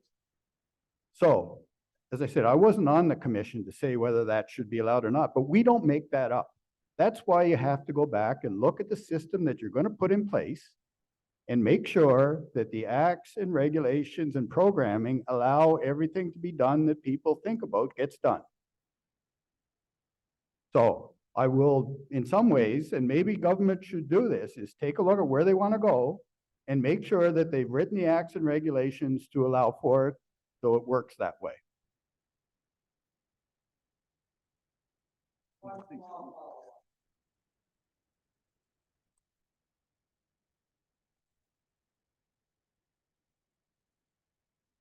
The marketing board system was to represent the woodlot owners and the private woodlot sector, but we've allowed it to be cannibalized by the industry. And if we don't, and a good example is the price of wood these days, and that's not getting any. It's not a thriving woodlot sector because we're not getting any of it. Andrew Clark?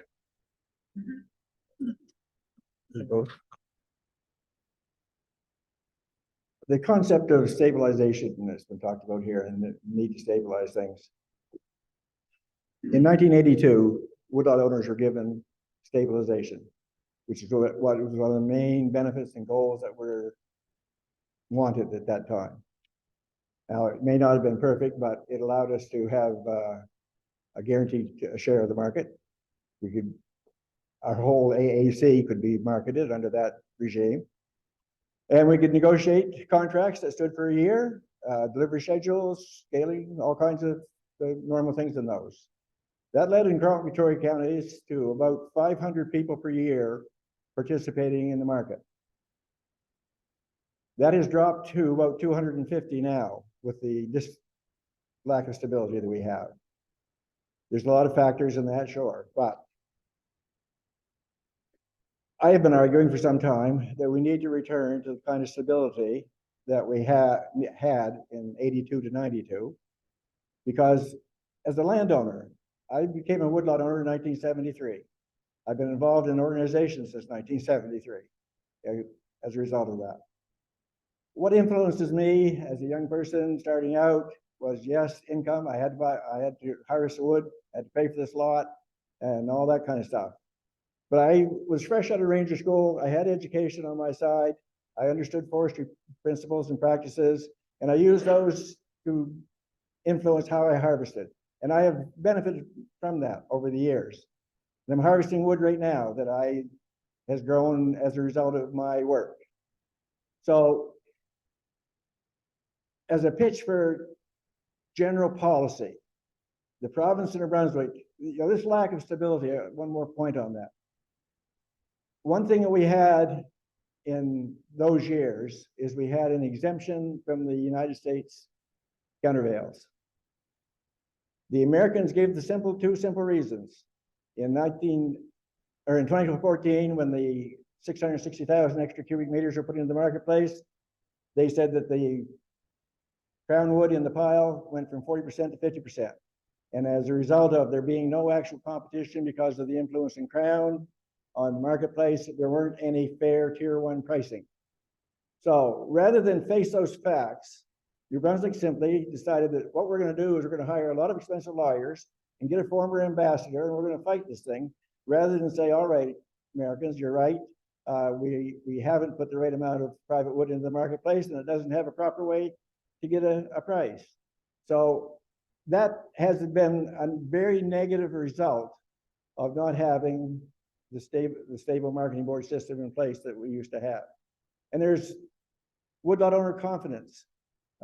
Do I wait another 5 years on cutting this wood? The market's good right now. Well, I better cut it now because I can sell it now, or I can get a contractor now.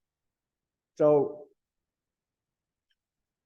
I guess I'd like to hear your response to the need for stability of the same type as woodlot owners used to have, and the benefits that stability could bring. I think that's kind of question 5. Anybody on the panel want to take that on?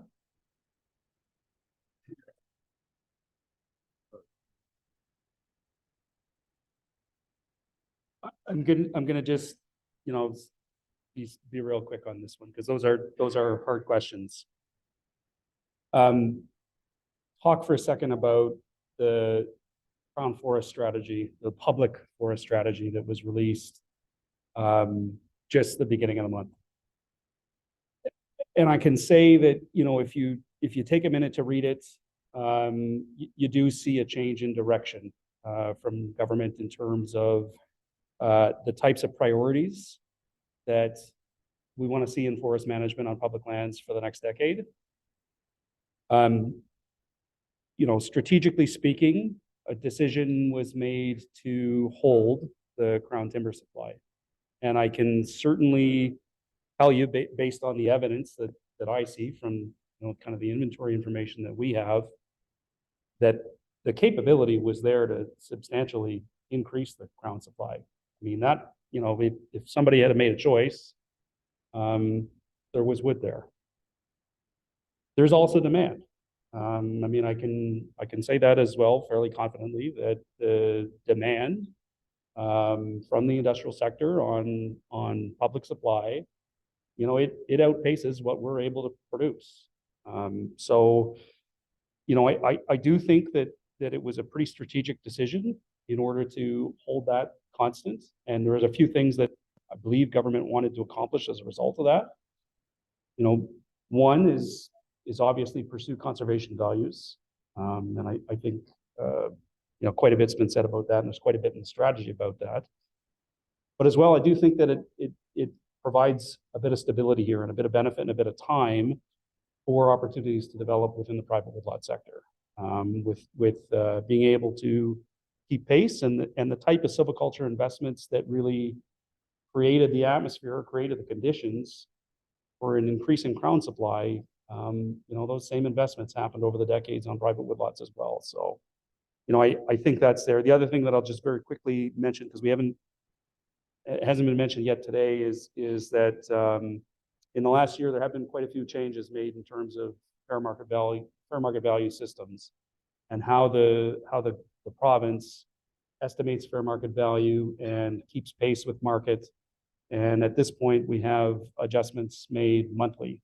And, you know, it's been some time since the system was that responsive, and our aim there is to ensure that Crown prices for Crown royalty are based entirely on fair market value and on sales that are tracked through the commission. So, I mean, I think that's important. I think that the Private Sustainability Act that was passed and the levy that's going to introduce into a fund in order to, you know, basically produce capacity to try and deliver on a lot of the principles that, you know, the panelists, along with myself, have been speaking here. Like, I think those are concrete actions that the province and the department has taken, and very, very recently. So I concede it's too early to tell about whether, you know, how effective that'll be in the long run. But I do think there is action happening. So I'm gonna give it back to you. Bill, you're scribbling notes. You want to jump in? I always have opinions on everything. To stabilize the situation, it's about having a long-term idea of what's the role that woodlots are supposed to play in the province. And it's interesting that public lands in many places of the world are used for public goods first, for conservation areas and stuff like that. And we leave the public land, the private lands for the wood supply, and trying to work I guess the financial aspect of the economy. And we have a different approach in New Brunswick, and it may be unclear of what's the actual role of public lands in New Brunswick, what's the role of the private woodlots in the province, and how we should position ourselves. And I see big opportunities in clarifying those roles, and it would stabilize, I guess, the position of all the partners in the province, knowing where we fit in there, because we're 42,000 different landowners, not sure how our woodlot is supposed to contribute to the rest of the province. So clarifying our role, I think, would make a big difference. Maybe I'll get away from my scripted answers. How to stabilize the system? I think if programming could be put forward so that woodlot owners can deliver on a whole host of outcomes from their forest, with an organization or organizations in place to be able to capture the committed harvest coming out of those areas, managing some contractors and delivery services to be able to keep the cost down and get fixed amounts to the mill every year, that would help stabilize what landowners want to get from their land, not just marketing wood, but also increase the likelihood or the regulatory provisions to strengthen marketing. So short answer, a shift away from just marketing focus to a land management focus that enhances the wood that comes off it for marketing, which will improve the chances of stability as far as the marketplace. In fact, it may turn into more of a partnership around wood than who's got the big end of the stick or some kind of regulatory measure that forces somebody to buy wood or something. So, and you know, I think in my mind, we got to focus about where the system can be, not where it was. We don't have the time or energy to relive the 30 or 40-year past.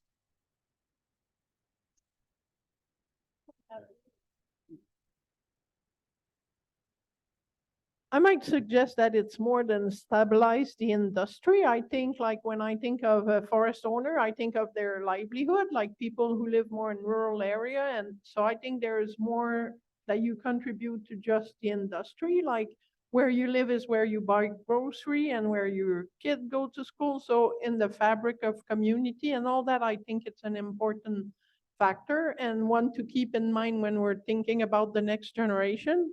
I know in Quebec, some rural area, they're starting to think that there should be program or something to help the next generation get in before they are at the retirement level. So maybe it's another angle to add to what we need to stabilize. It's also the population and people living in those areas. There seems to be a little bit of a population boom in rural New Brunswick, mostly Ontarians, and people are skeptical. Actually, we heard this just in Nakawik this last week. A whole bunch of people have moved into that community, and locals love the fact that their house value has gone up $100,000, but they complain that they don't know their neighbors. They don't know who the kids are playing in the street. So we talked about it as a class. This was in our fall field camp. I said, well, what could be a potential solution to that? And one bright kid said, like, go knock on their door and introduce yourself. Yeah, it's a good start. You know, I think one opportunity that there is as well, but it's a challenging opportunity, is if we increase the population of people that have woodlot management plans, as Solange said, that increases the probability that you will harvest something. And I think, you know, convincing landowners that to achieve their non-timber objectives, they might harvest some fiber, particularly with all this dying balsam fir around. You know, you can reboot, you can create a healthier forest, you can kind of reboot your system. If you let it all lay on the ground and turn into soil carbon, that's fine too. But for some of those people, they might harvest some of that, get a little bit of money that they can reinvest back into other aspects of their woodlot. More questions from the floor. Anybody? Chris Spencer. Thank you, Tom. Not so much a question. Well, it is a question. Chris, I sympathize with you being sent as the representative of the department. So you're the messenger. For those people that don't know me, Chris Spencer, I'm the manager at SNB. Been in this role, not my current role, but been with the board nearly for 40 years. Frontline person that answers the phone, goes to the woods. So my question, Chris, you raised the point that the province has introduced its new Crown Land Forest strategy just recently, and they were great to not increase the harvest levels from 2014. Being in the sector and witnessing what happens when mill gates get filled, I know the first source of wood that gets shut off. And too many times, it's the fellow that's buying the wood, so we got so much crown wood, we can't take any more private. So a couple of points. The wood basket on Crown is divided up into two baskets. You got the hardwood, you got the softwood. It's a poorly kept secret. We know the hardwood harvest level has been exceeding the AAC. Can you answer the question, since 2014, the softwood harvest level, how much of it has been left on the table of the AAC, of the additional wood?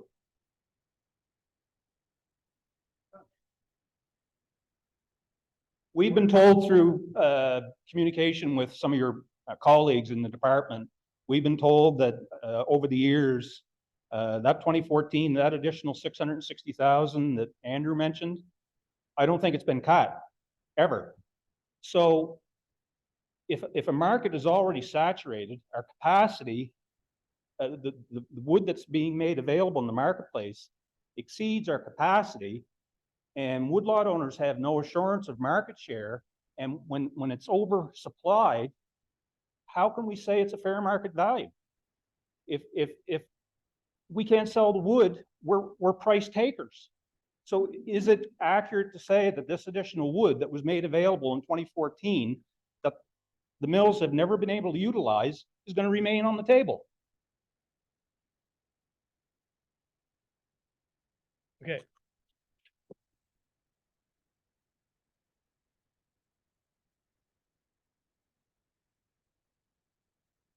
Thanks, Chris. Good question. I haven't got the statistics in front of me, but you're obviously correct. You know, I would say a significant portion, particularly of the low quality softwood supply.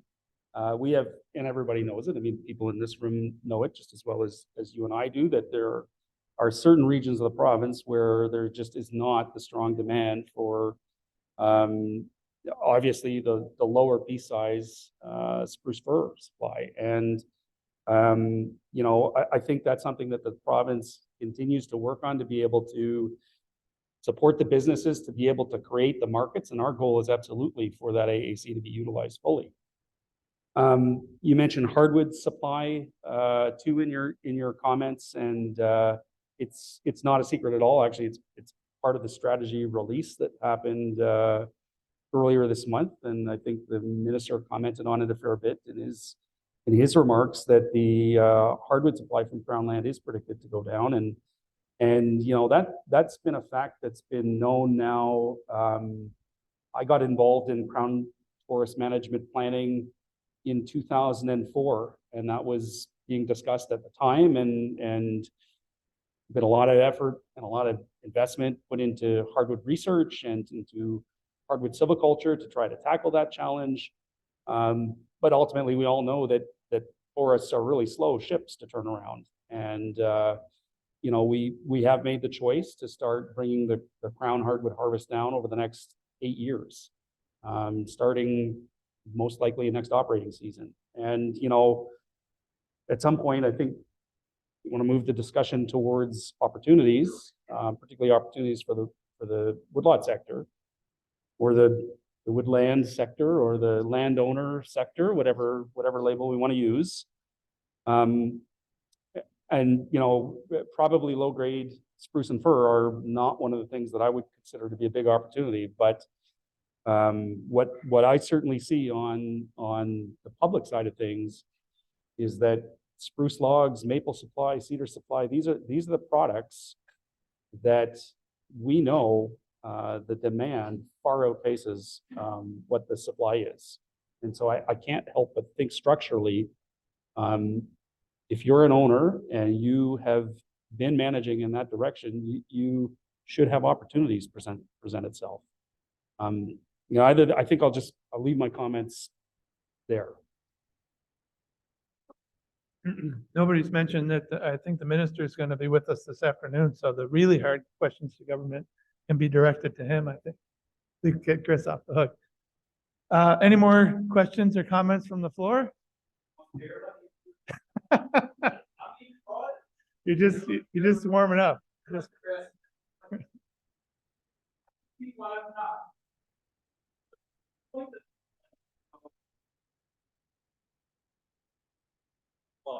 Montenegro. Yeah, so thank you for raising that subject. You said that the Quebec Federation of Woodlot Owner President recently made a statement in the media that a portion of the market is broke.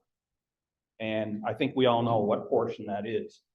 Pie is only so big, we realize that.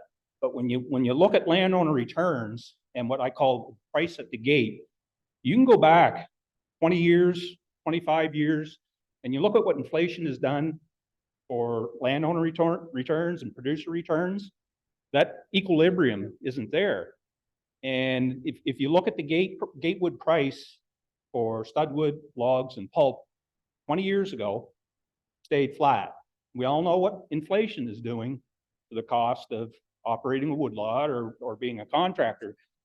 How do we address that inequitability if when I started my career, I could buy a woodlot for $100 an acre and manage it and pay for it? It worked 30 years ago, 40 years ago. Today, you know, we've seen the statistics. These woodlots are now being evaluated at $800,000-$900,000 an acre. How's the next generation of woodlot owners going to pay for this investment if that return over 20 years hasn't changed per unit? It doesn't add up. So I'd throw that out to the panel.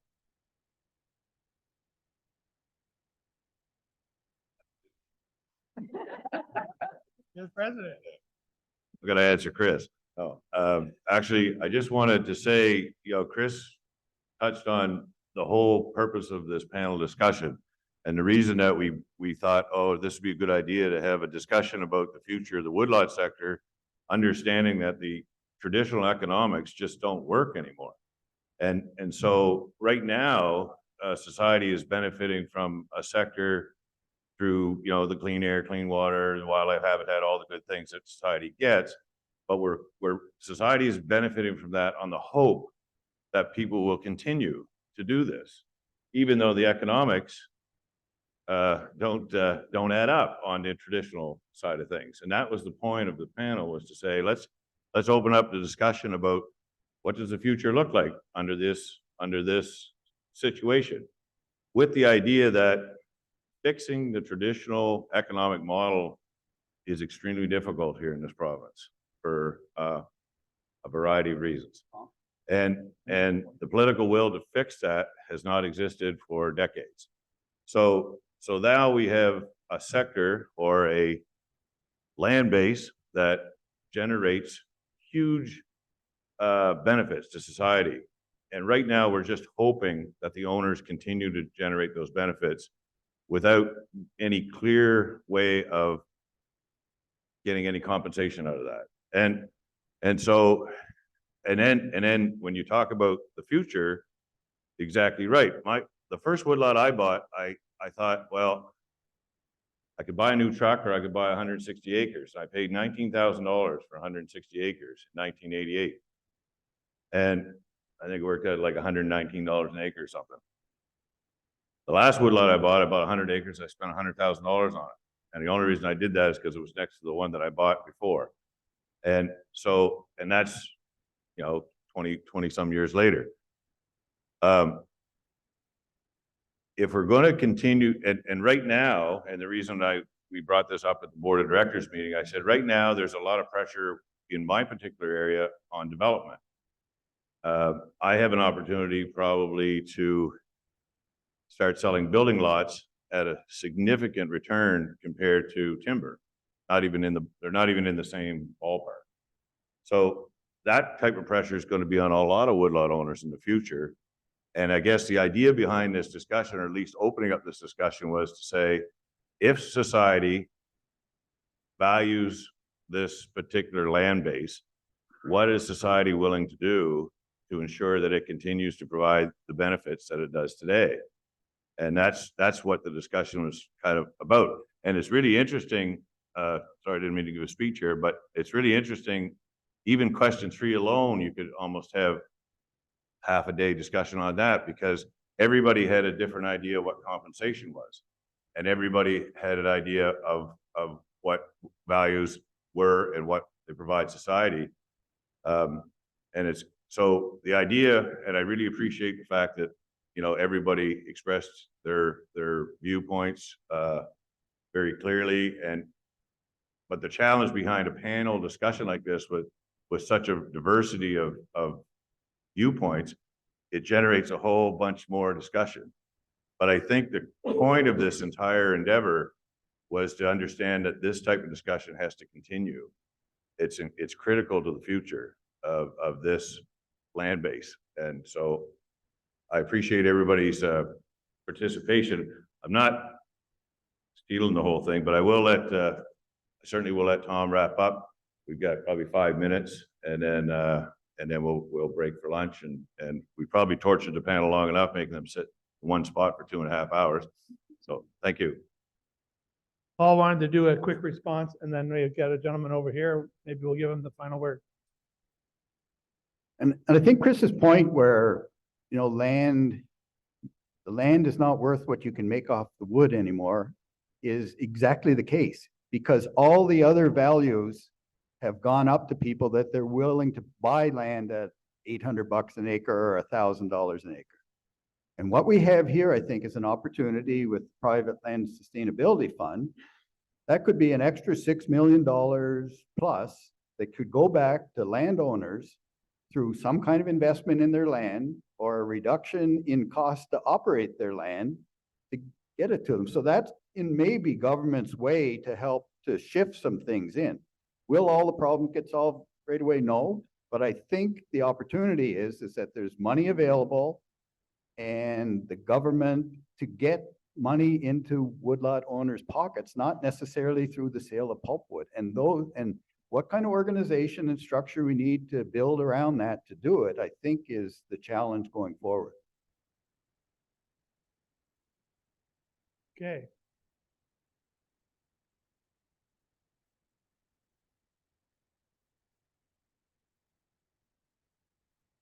Ken? I'll hold the mic for you. Or if you want to. Yeah. I'm not quite sure what I'm doing here, but my last kick at the can.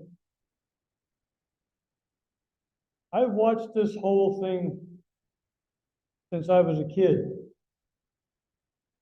With Reverend Hart, Lawrence McCrae,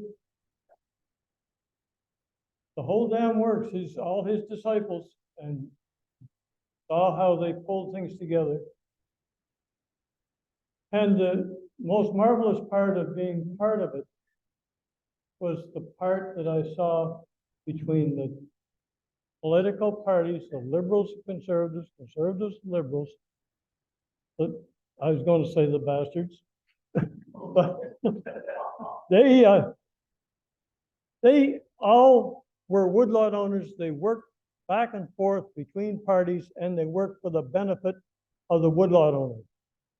All Reverend Hart wanted was a fair price for his constituents. And the stories that come back about from him, the last man to drive through the Narrows Bridge before it blew down, and went on to sit in Hatfield's office until he trapped Hatfield and was able to speak to him concerning the situation. I don't know whether that had any bearing on the right to negotiate or not, but that wound up in the Crown Lands and Forest. And that was the crux of the whole matter, that people could negotiate a fair price for their product. This whole thing is, we chew about this and chew about that. It's so wonderful that you people had guts enough to pull things together and bring people together today. But we have a history. We have a history of one of the architects of private land forestry was John Turonsky. He set the pattern for the horses, for the walking the woodlots, for the nature trails, for the roads.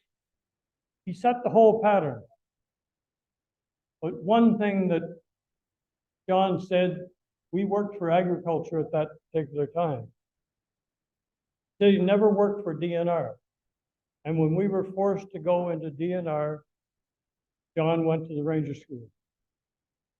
And he carried on much beloved program of continuing education. That man had such a connection between the northeastern states, and maritime provinces. He had a network that defied imagination. And he pulled people together and set up extension for what it became. We had about 18 years of what I would call the golden age of private land forestry. And then when McKenna's government did away with the right to negotiate, Lawrence said that Reverend Hart was a preacher, but he said he was the Bible. Any problems that Reverend Hart had about forestry, he went to McCrae, and McCrae came back to him. Those two were a tremendous resource. But it bothers me to this day. I expected when that right to negotiate disappeared that there would be an explosion over Shannon. I never heard a peep.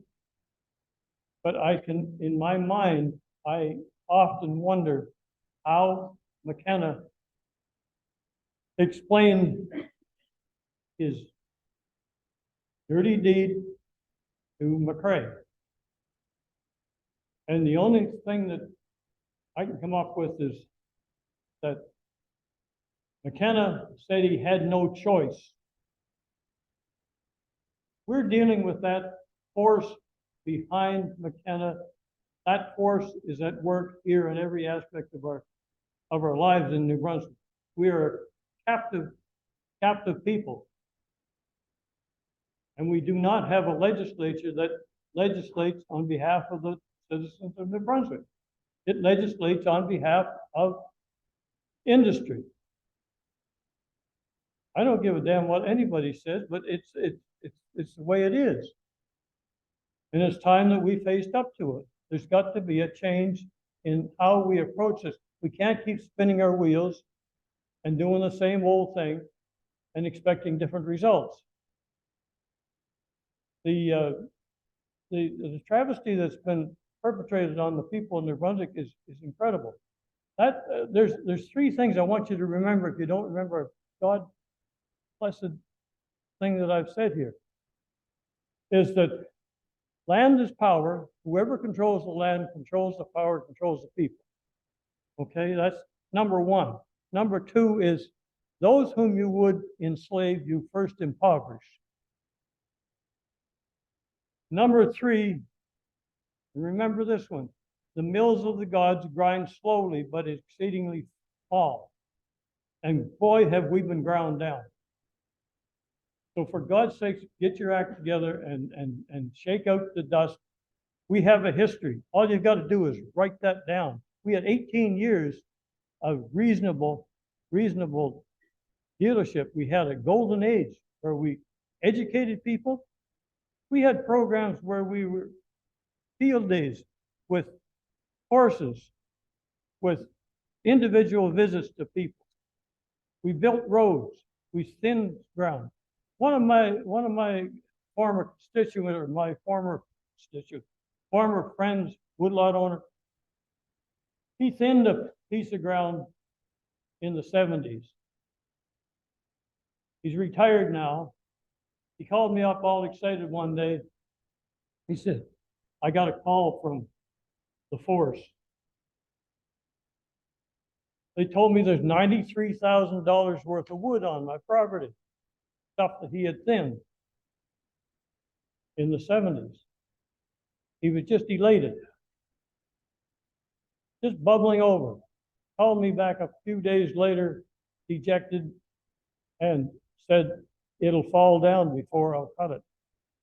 They offered me $13,000 for that $93,000 worth of wood. I don't know how well this fits with your perception, but it sure as hell. I'm blind, my wife's deaf, and we're both pretty dumb, but we're not as stupid as.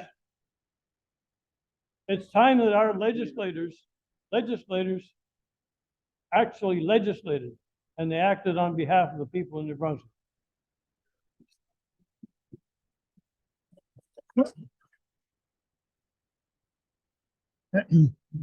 Okay, I think lunch is ready. I would say that was an exciting panel and session to moderate. Rick's point that, you know, all these questions are really, we're not here to answer them.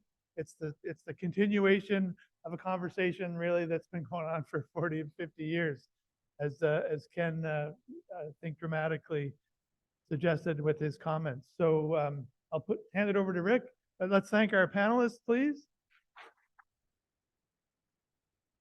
Okay, right. Okay, yes, thank you very much, Tom, and thank you to all the panelists. I do have a presentation on behalf of the Federation for taking the time to be here with us and offering all of your valuable insight. I was supposed to do this as everybody spoke, but so there's just a small token of our appreciation. Very much.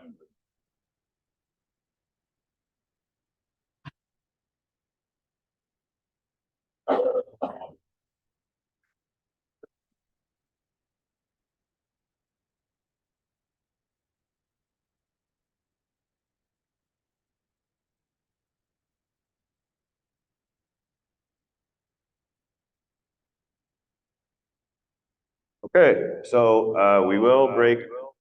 My understanding lunch is ready. We will break for lunch, and then we'll be back in approximately an hour. And I believe we'll have a few speeches and get to the business meeting. So thank you.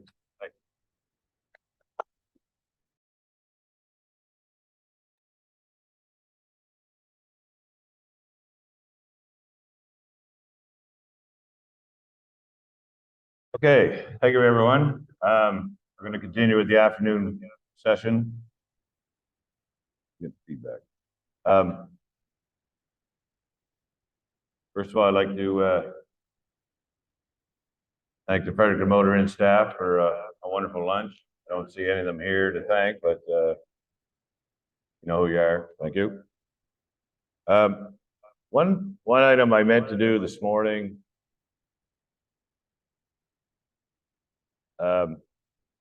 that I was remiss in is that over the last year, we've lost some very key people in our world. I won't name them all, but we certainly have lost some very important people in our sector or our world. And I'd like to just take a moment to remember those people that are not with us here today, and we take a moment of silence.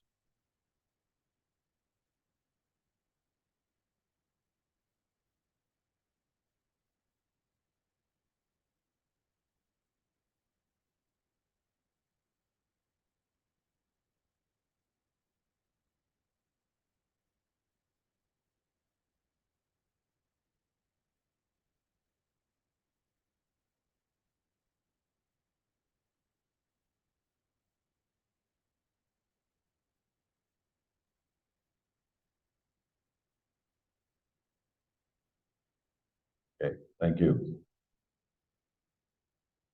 So next in our agenda, we had listed the Minister of Natural Resources is going to be with us. Unfortunately, I just got word that he cannot be here at this time.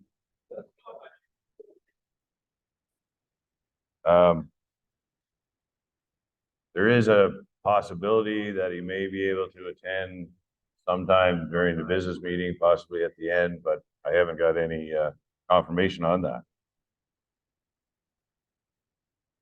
However, we do have one of the most reliable politicians at our meeting here today to address the crowd.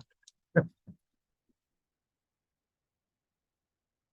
know I'm not supposed to play favorites on the politics side, but David has certainly been an advocate on behalf of private woodlot owners and marketing boards and the challenges that we've had in this sector or on this land base over the last 10, 20 years. And he's always been very good to attend our annual meetings and often some of our other meetings, and has been very accessible on a regular basis to discuss with us some of the challenges that we have and anything that he and his party can do to try to move our agenda in a better direction.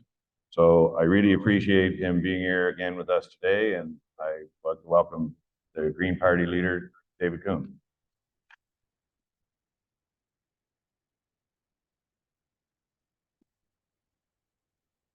Oh, here, you need this, I guess. That would be good. Just there. Good afternoon, everyone. Bon après-midi. This is on here, but are you hearing this? This is for this. Can we move this, do you think? Or maybe just set it this way. Don't unplug it. No, don't unplug it. Yeah, okay. We're getting set up here. All right. It's great to be here with you all this afternoon. Je suis très content d'être ici avec vous cet après-midi. So I did a lot of thinking about what I was going to speak about. Lots of choices. Forest strategy. Just ream on them. All the problems. But I kept staring at your, what Suzanne said, I guess, how to ensure there's a thriving private woodlot sector in the future. That's been a topic of discussion, probably for every meeting for as long as I've been coming to them, certainly as long as I've owned a woodlot. So I thought some more about this. You know, fundamentally, what's going on here? Why are woodlot owners and their woodlots and their businesses not a priority for government? It used to be the case when, you know, rural businesses, whether it was farms or woodlots, for example, they were important in the Legislative Assembly. They were important on the government's agenda of the day. But for quite a few years now, that's not been the case. So I made a few notes. And you think about it, I'm going to set up a bit of a contrast here.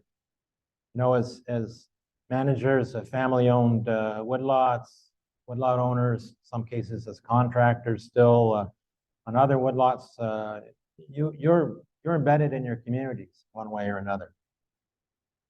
Well, what's community? Well, we know it's sort of what it is. It's this whole web of relationships where everyone more or less knows how to get along.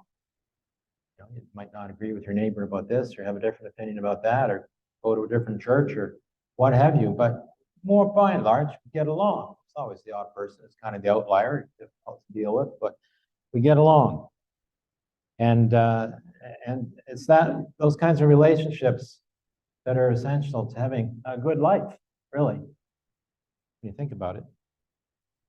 And, you know, the other thing about woodlot owners, families, is the connection you have to the land. How can you help but not have a strong connection to the land when you're the steward of a piece of ground, of a woodlands?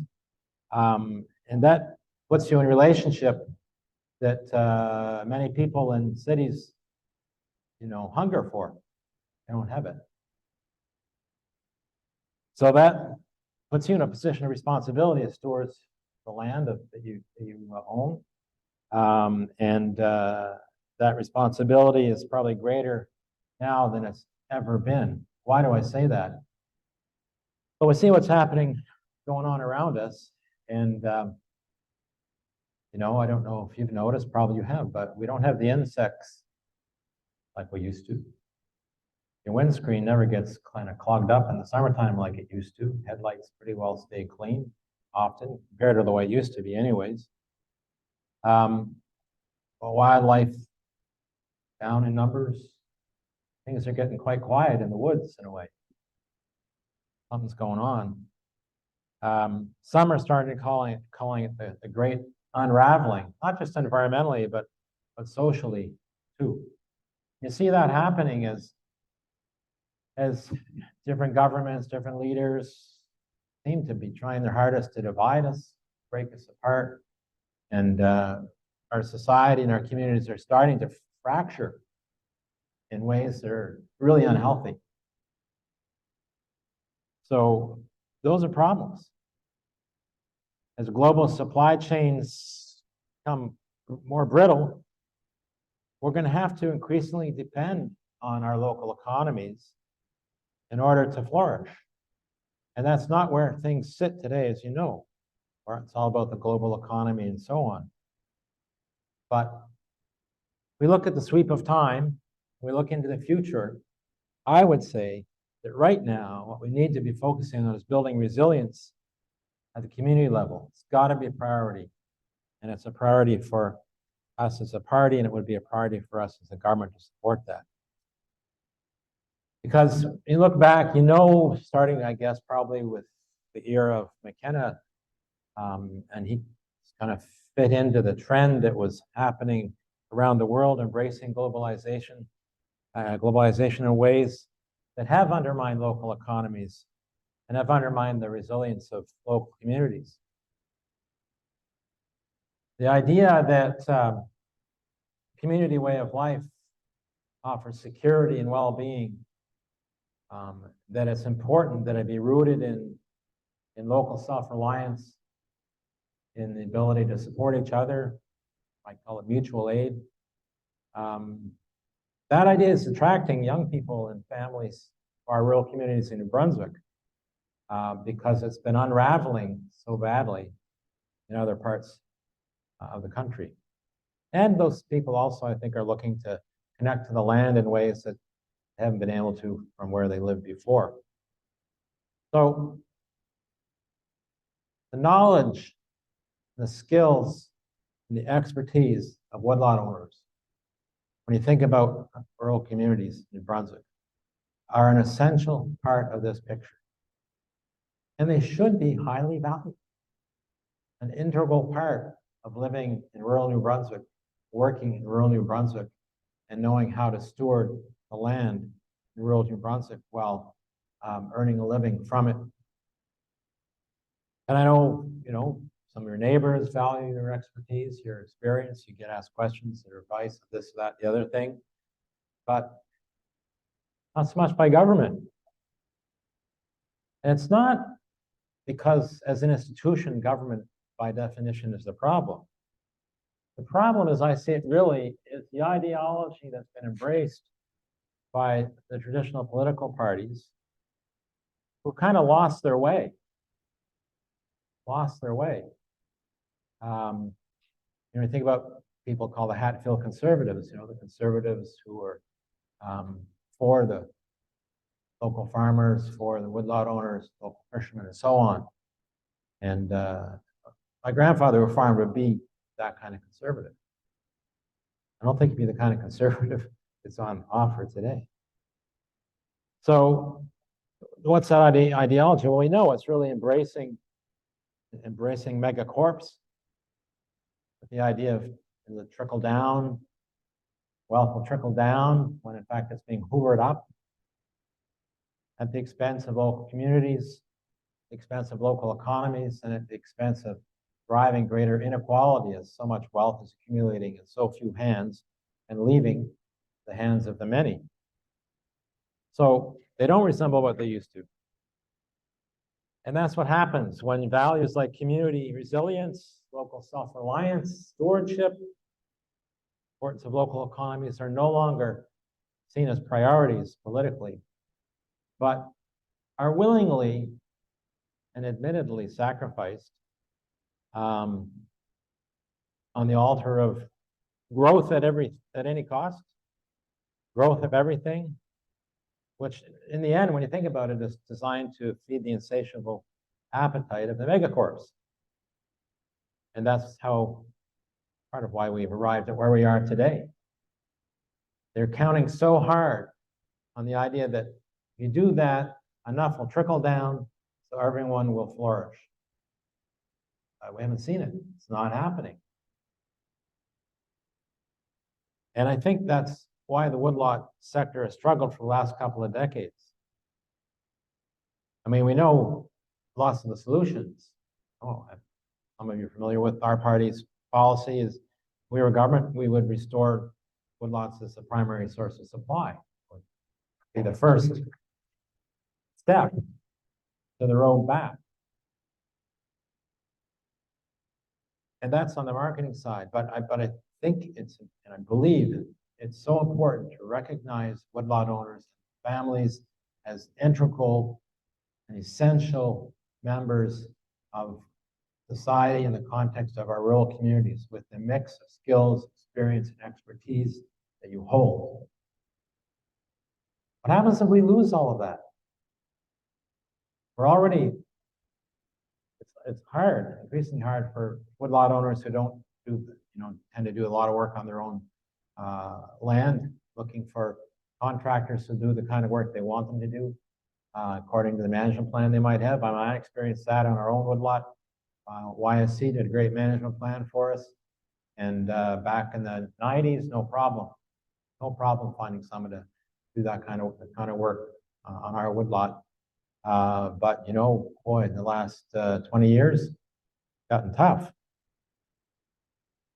So do not underestimate the importance of the Federation of Woodlot Owners continuing. And I know you don't. Despite all the efforts to undermine this organization, you're here. You're here in numbers today. You've got a new membership recruiter, Logan, over there. It's fantastic. He's going to sign me up. When I was writing this, I realized I hadn't taken out a membership. Bad. So I will.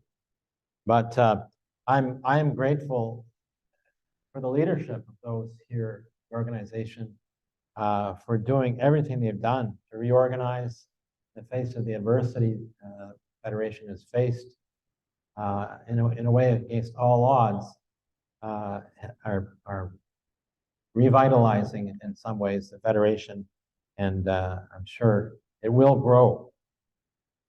And to have you as members taking out memberships and others who will to support the organization is so incredibly important. Because if it weren't for the Federation, there would be no voice for woodlot owners. There would be lots of voices, but it would just get dismissed, I think, as, lots of angry people who like to rant maybe by government, complaining about this and complaining about that. So that's how it would get characterized. But with the Federation drawing on its membership, with what it can bring to the table, despite how frustrating it must be, and the people it can bring to the table, despite how frustrated they must get. Because I've met with the minister on Woodlot Matters, and it's said, you got to change the legislation. Don't tell me about all the stuff you're planning on doing. Where's the legislative change? Well, he said, all right, well, we'll talk about that, and we'll get together with all the Federation on it. Never happened, at least. I didn't get invited to the meeting, if it happened.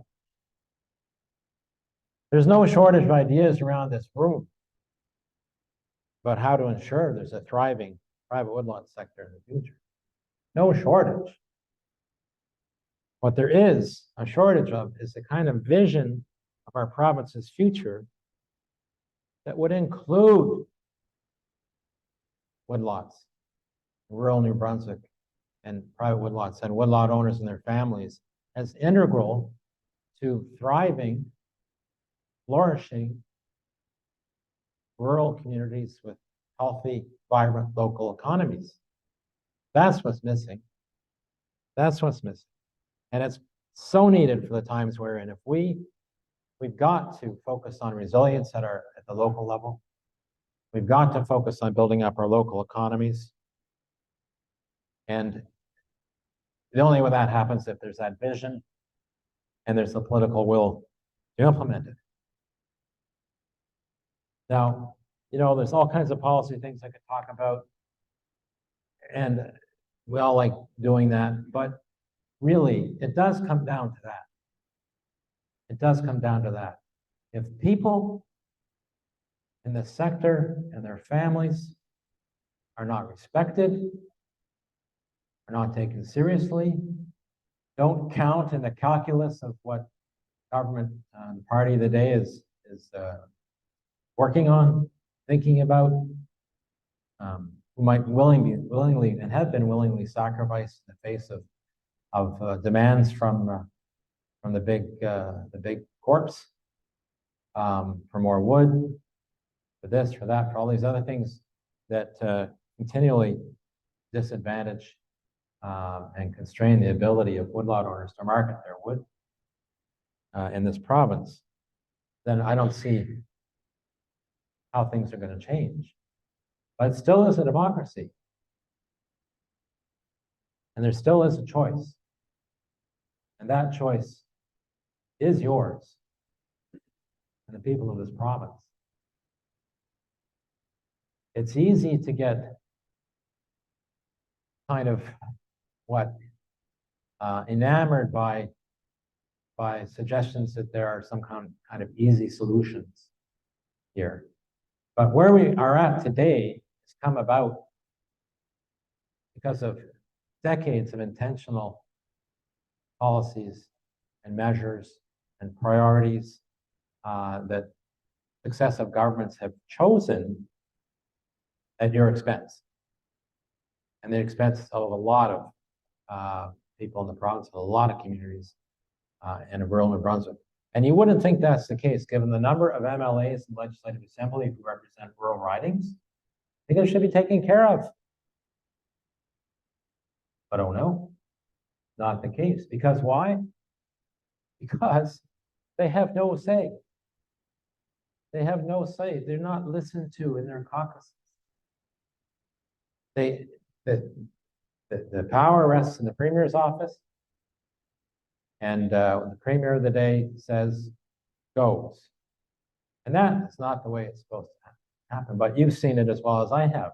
When cabinet ministers in many cases started to become nothing more than figureheads.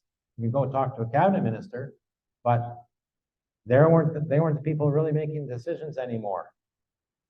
So that's got to change.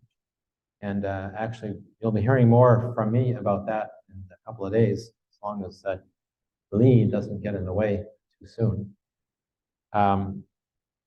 We've got a lot to deal with. We've gone through a lot. Top of everything, we went through COVID at its worst. And thankfully, we escaped much of what other parts of the country had to put up with in the way of fires and floods this summer, but now we've got a hurricane bearing down on us. But for these times, that's why, again, organizations like the Federation are so important. We all need to work together. We can't let ourselves be driven apart. Because that old saying is so true. You know, we don't hang together, we hang alone. And that's not the kind of society or the kind of community I want to live in. I'm sure it's not the kind of place you want to live in either. So, in the end, the choice is yours. The people of this province is where they want to go in the next election. Political choices matter. Political choices matter. And there are choices. So that's really what I wanted to leave you with. It's not the kind of remarks I would normally make, but I guess when I saw the theme, how to ensure a thriving woodlot sector in the future, I kind of slapped my forehead and said, we can't keep going around this circle year in and year out. something's got to change. Something's got to change for the good, for the better. And how do we make that change? Well, you know, speaking personally, I got into the politics side of things, about 11 years ago, because government after government no longer seemed to be listening to people. Weren't listening. And the issues they were talking about in the Legislative Assembly had so little to do with what was mattering to my neighbors, my friends, to my family, that I thought, well, I can complain or I can jump in both feet. So I jumped in with both feet. But that's what got me into this. And that's what I'm determined to help change. But I can only help change that with your help and the help of New Brunswickers across this province who still have the democratic right to vote. Thanks very much and have a great annual meeting this afternoon.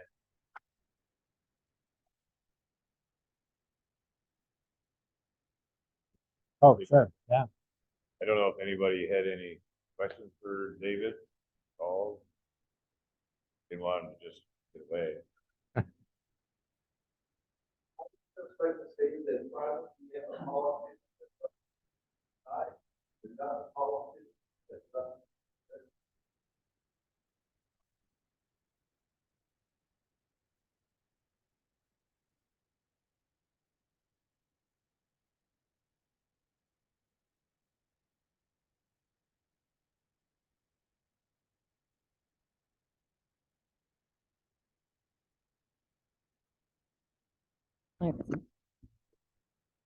Can you turn this one on? This one on? Okay, good. I'm Paul Orser, and contrary to maybe some opinions in the audience, I'm trying to find a way to improve the private woodlot sector and so forth. And it's fairly complex. And as a party in the province, as one of your policies is to return to primary supply, have you looked at or thought about any other types of programming or how government might get involved to encourage not only the movement of more wood, perhaps at better prices, but the delivery of other ecological goods and services or natural processes on private lands? I think society is changing from certainly the woodlot sector, from people who primarily had it for wood and so forth, now into other things. And there are, I guess, some legislative changes, the Private Lands Sustainability Act that are in place right now. Not really sure what's included in the programming there. But does your party have maybe some specific policy directions or programming directions, or as how DNR and government can support better outcomes for both the landowners and the province in general? We've been really, thanks for the question. We've really focused on Crown Lands and Forests Act and trying to bring about legislative changes that will rebalance the marketing system and actually trying to enforce some of the legislation that's actually or provisions of the legislation that's actually there that would benefit woodlot owners. But in terms of what you're talking about, Paul, I think there's a nub of some good ideas there, but I think that in order to really tackle that, we need people on the ground because it would be so site-specific in a way in terms of ecological goods and services, what's available, that there needs to be some better understanding of what we're working with and then how to implement.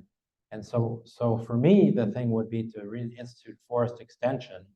They've got actually people whose responsibility is to be out on the ground in the woodlots, assessing the situation, meeting with the landowners, and seeing what the possibilities are. And then you've got knowledgeable recommend what sort of legislative measures might be needed to support that. But I don't think we even know what we've got or what we're working with yet. And forest extension obviously could provide a lot of other benefits to landowners, woodlot owners. So that's the way I would go at that. Because how do you really quantify all of that? How do you it's a complicated kind of mess, when you think about it. So that's the way I would go at it, to build from the ground up. But it's a good idea to start to pursue that.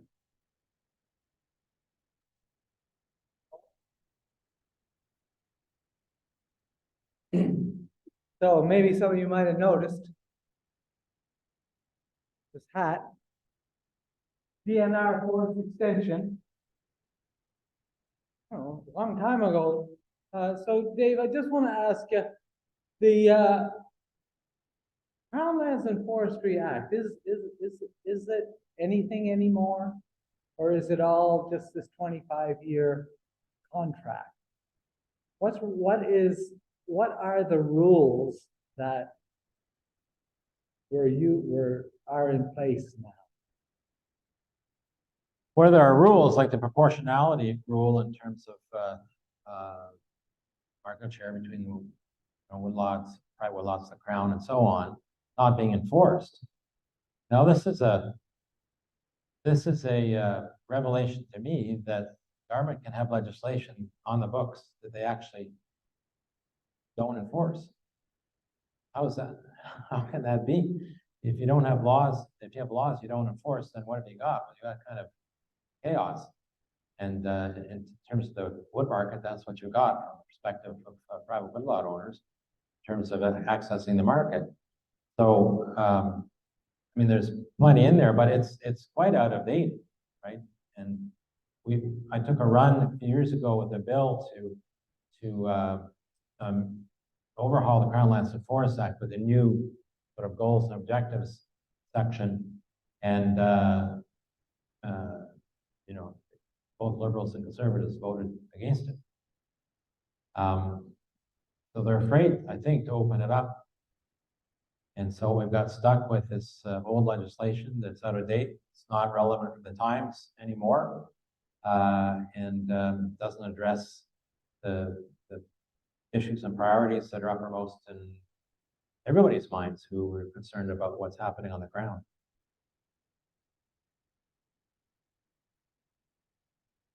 Thank you. Okay. Appreciate that, David, and I appreciate you taking the time to be with us here today. And like I said, it's always a pleasure to hear your viewpoints, and appreciate you taking the time to answer a few questions. Thanks, Rick. Thanks, everyone.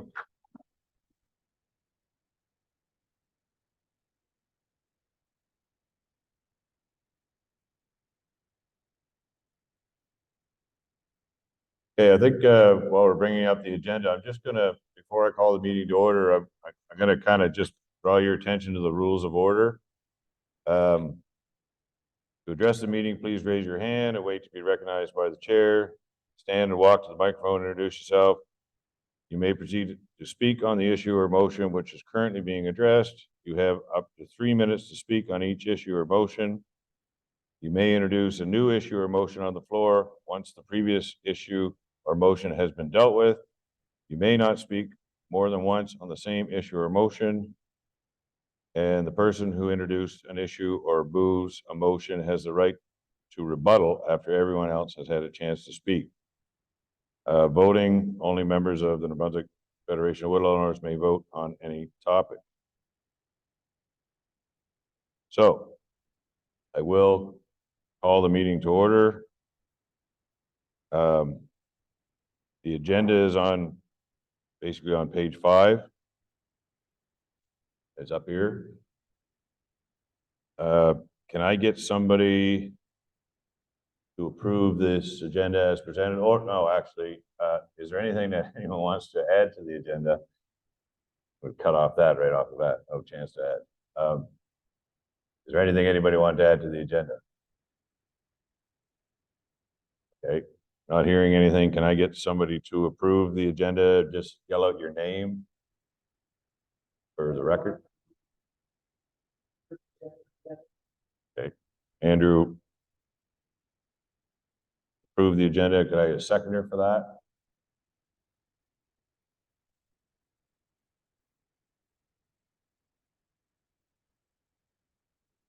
Okay, so Gerard seconded that. All those in favor signify by saying aye. All those against? Carried.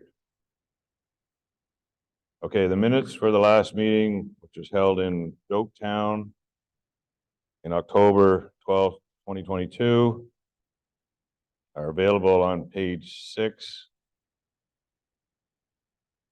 I don't know if it's a requirement to read those.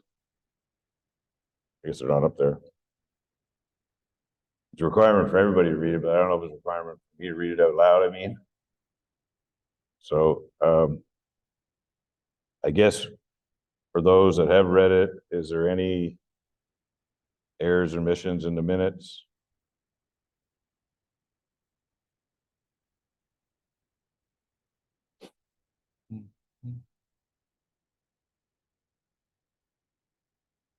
Not hearing anything. Could I again get somebody to approve the minutes as presented? Approved by Danny. Chris? Bruce? Oh.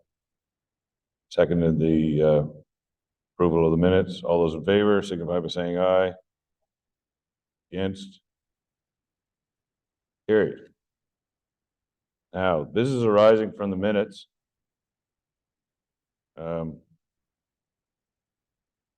Did we have anything specific in that? I was just checking to see if we had a, okay, so, Chris, you had,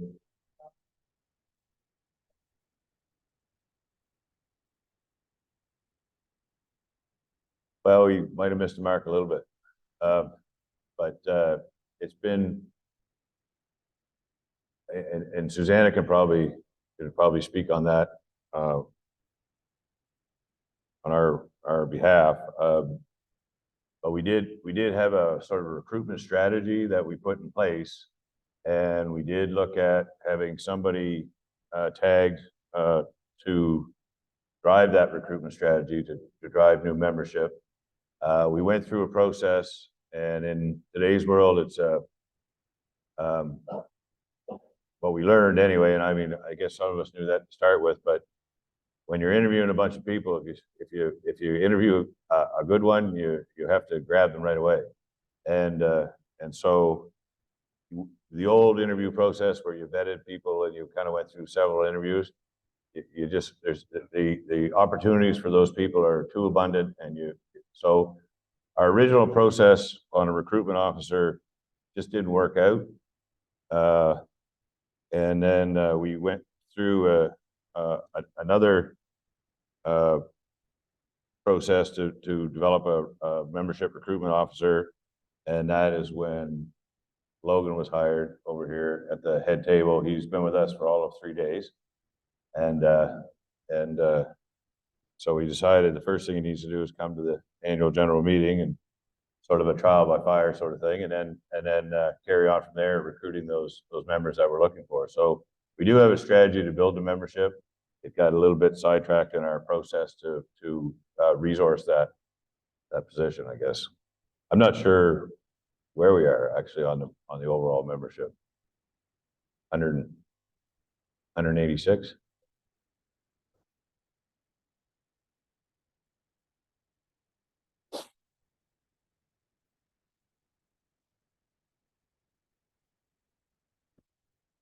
Want this one? I can just talk. Then you all can hear me, although I'm sure you all in the room can hear me.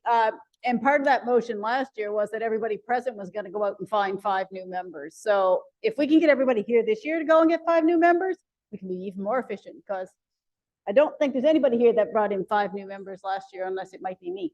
So. But it's probably, at least the membership level is probably over double what it was this time last year. Oh, yeah. So, you know, it's certainly going in the right direction. And with a real more concerted effort this year, either on our own, by our own members and by our own staff, I think we're going to find that the organization is going to continue to grow. So is there anything else anyone had on the business arising from the minutes?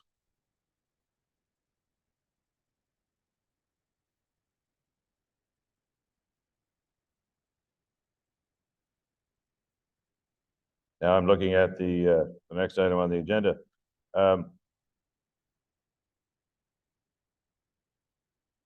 Is apparently my report. I struggled quite a bit to come up with a report, but first of all, I'd like to thank our current board of directors. We have Ron Smith, who had to step away, David Palmer, John Sabian, Danny Murphy, Jean-Guy Como, Rodney DeMerchant, and Andrew Clark that have provided us direction over the last year. It's been a real good team of people to work with in order to move this organization forward.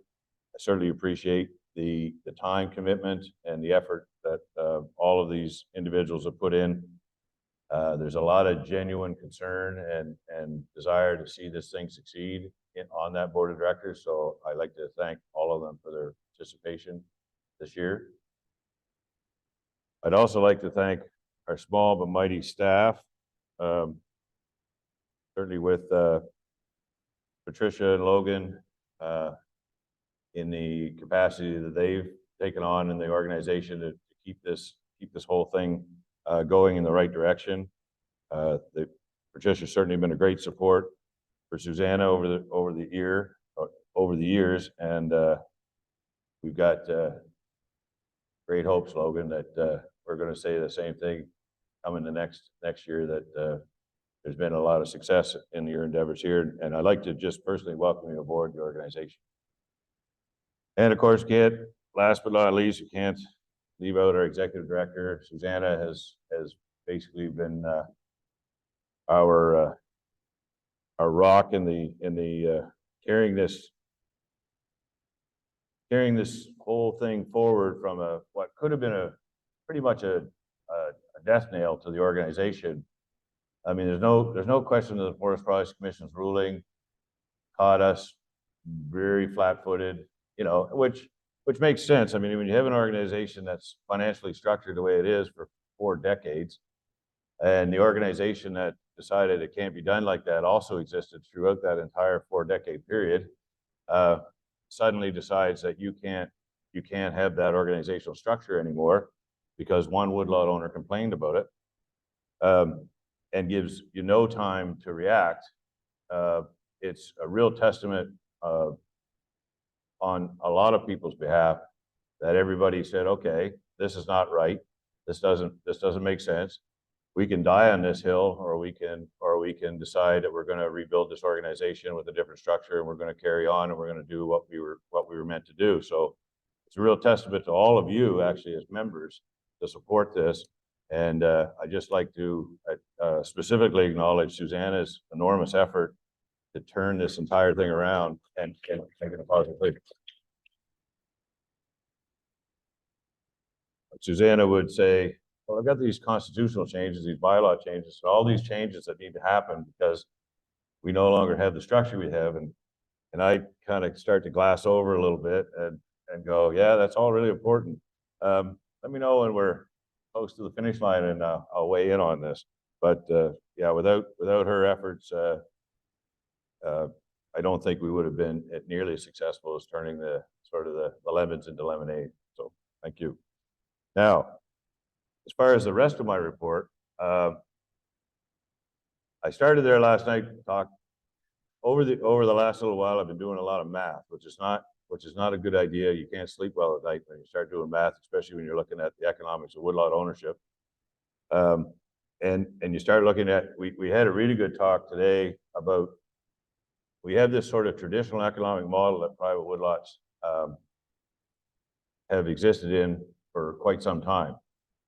There's certainly a realization, at least at the woodlot owner level and at the logging level, that this model doesn't work anymore. It doesn't mean that it can't work.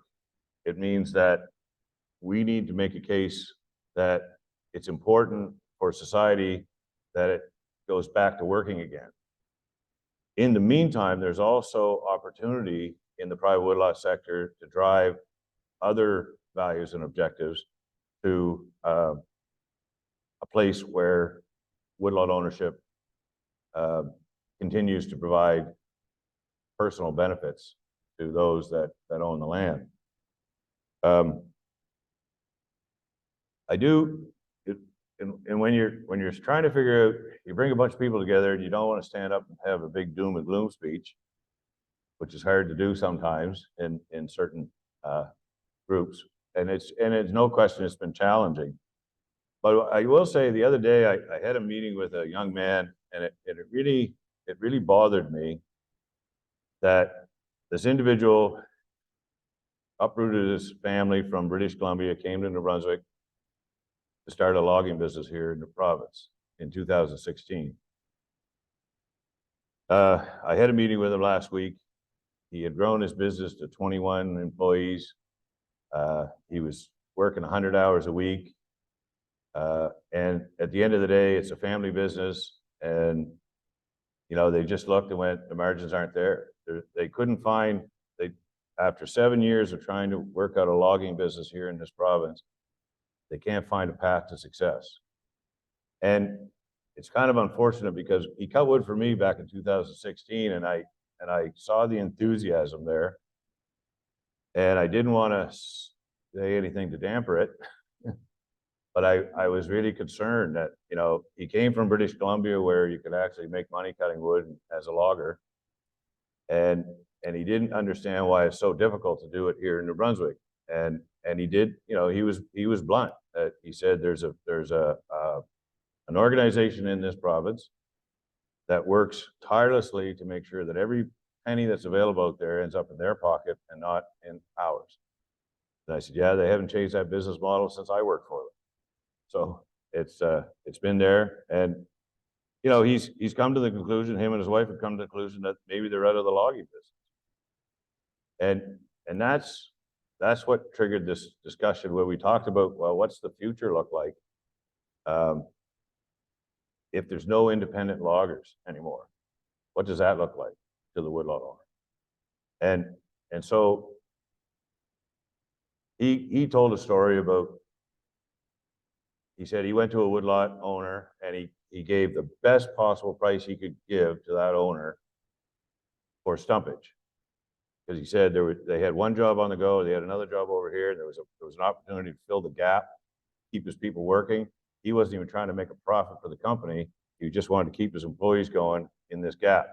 And he gave the woodlot owner the best possible price he could with the price that he gets paid with either an imposed contract or some gatewood contract. And the woodlot services people came to the same woodlot shortly afterwards and offered significantly more money. And that woodlot owner called this contractor, who I know is honest as the day is long, and got very upset with him. And that contractor was trying to explain that they don't work in the same world. The woodlot services people have a bank account that the independent contractor doesn't have access to. And that's why this happened. But I said, you know, if that continues, there will be no independent contractors in this province. And once the independent contractors are gone, they'll all work for the woodlot services groups. And once they all work for the woodlot services groups, that premium that one woodlot owner was given from the woodlot service, that will disappear as well. And so the situation, not like I said, I don't want to go down a very bleak, dark road, but the situation is fairly dire. And I know I'm preaching to the choir, but I think it's important that anybody here that has access to anybody that makes decisions, we need to provide everybody with the information they need. They need to have the stories. They need to be able to explain to the politicians that $100 in 1993 and $80 in 2023, there's not a $20 difference. There's a massive difference. When you have marketing boards that used to make $100 million a year 30 years ago, making $50 million a year 30 years later, you're not talking about a 50% decrease. You're talking more about an 80% decrease when you put in the buying power of the $1993 versus the $2023. Any business in New Brunswick, no matter what you're doing, if your revenue is decreasing to that level and your return on investment is decreased to that level, you're on your way out. Like there's no there's no way you're gonna continue to survive that diminishing return.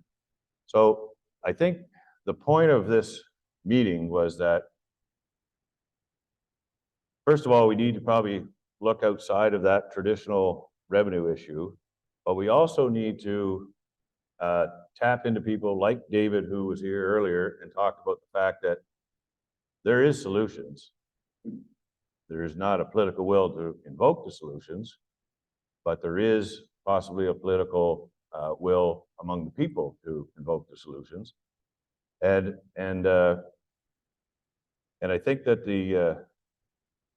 that often our experience with government has been, we talk about the issues and challenges that the private woodlot sector have. They talk about the complexity of the whole thing, and it seems to paralyze them. But the complexity is not there when they're talking to the other side. They seem to be able to make very definitive decisions, regardless of, you know, where all the other pieces fall. And so somehow we've got to continue to work together to build our organization, because it's all about the numbers. It's all about having people be able to say, look, we've got 5,000 members in this group, and they want government policy to reflect their needs. And so that's, I guess, for me, what I find encouraging about the future is that in the past, we had 7 members, and it was the 7 marketing boards. 7 marketing boards represented all the woodlot owners, therefore we automatically represented 42,000 woodlot owners.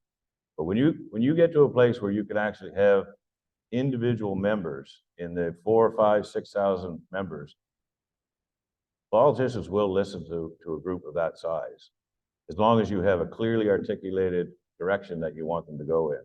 So I'm encouraged by the membership, the attendance here today. I'm encouraged by the growth of the membership since last year.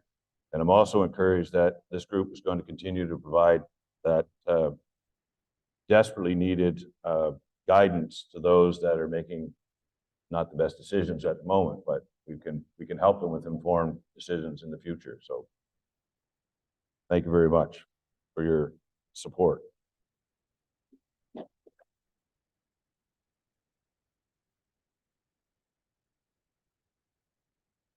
I never open it up to questions after that, but does there anybody have any questions?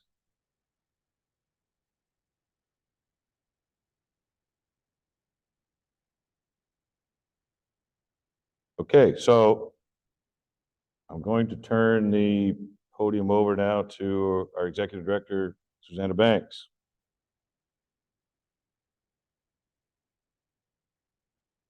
He's way taller than I am. Okay, so my report for 22-23, it's not very long because you are all getting, most of you are getting my the monthly newsletter, which includes an update. So you've heard most of what we do. Is it moving? There we go. So as I said earlier, we've got about 185 paid members. We have Logan as our new membership development manager, and I would like to thank the board for their support and Rick for all the time and energy he puts into the Federation, and for Patricia for her support. Hopefully next year we're going to say Logan's still here. with baptism by fire, no kidding, right? So this last year we had 3 projects, the civiculture program from the government, which was $5 million. We got $840,000 from NRCan under 2 billion trees. And we had a non-timber forest products project through ETF for $74,000. So we've done a lot of lobbying, and these are kind of the ongoing provincial lobbying efforts. We keep talking about the need for changes to negotiation so that marketing boards can actually negotiate prices. We talked about changes to the Scaling Act to address the dry wood issue. The Private Land Sustainability Fund came out, and so we keep lobbying to talk about, you know, who gets to use it, how does it get to be used, and who will have access. So those are big questions we've been talking to government about. And the structure for private woodlots, we're not talking to government a whole lot on that, but we do have a bit of a proposal to put before you guys to see what you guys think, if that is what we should be putting in front of government. Because as you all know, government is looking to do something, for a private woodlot system. There were supposed to be committee meetings and we were supposed to be a long way ahead, but we're nowhere yet. So responses to draft regulation, we responded to the to the royalty rate adjustment, which is the money that goes into the private land sustainability fund. We'd like to see it be different than it is. We asked that it be a minimum of $1 per cubic meter was one of the things we asked for, and I can't remember what else we asked, but we did send that in and we did circulate that. It's on our website, our response to that. And we responded to the statement of public interest under community planning, where we indicated that there really needs to be more clarity about what does that mean for forestry. It's pretty vague. It doesn't really tell you much, and it doesn't really give you any sort of warm, fuzzy feeling that forestry is being protected. At the federal level, we've been lobbying hard for the private silviculture savings and investment plan, which is really like would work like an RRSP, where you could protect your harvest or your carbon revenues from, take away from your earnings, so you don't have to pay the big tax, and then you could take it out in increments to do the silviculture work required to manage your woodlot. We're lobbying for migratory birds. Currently, there's no provision for incidental take, and I know of one native group out on BC that's been shut down for 5 months because somebody claimed there was a pileated woodpecker nest on the site they were working on. There wasn't one, but they're still shut down. So we're trying to get ECCC to understand that you need to have something that's workable. Nationally, I don't personally, but a member of CFO sits on the Species at Risk Committee, trying to figure out what species at risk in relation to forestry should look like. We're always lobbying under 2 billion trees to make them understand the challenges that arise from the program as it currently is, the speed at which they provide money, the lack of a cash advance, the challenge of wanting you to plant diverse species but not pay you more than $1 a tree. So there's lots of challenges under 2 billion trees that we keep raising. And the new one is the EU forest degradation program, which is they're saying that they're wanting everything that's every harvest that's more than 4 hectares, if the end product ends up in the EU, they want that to be geo-referenced. So we really need to figure out how we deal with that problem. So some of the responses we put in federally are the response to the improved forest management, which is the carbon protocol. Response to the biodiversity strategy. We did a very basic economic study on the value of private wood across Canada, which is extremely significant. So we can also use those. We can break out our provincial components. And there was a 2 billion tree scoping study, which identified for NRCan the challenges associated with the program, and what we surveyed small forest land or forestry associations and through the Canadian Forest, Canadian Agriculture, we went through them. And so they did farmers and we had forestry, and everybody has the same problem.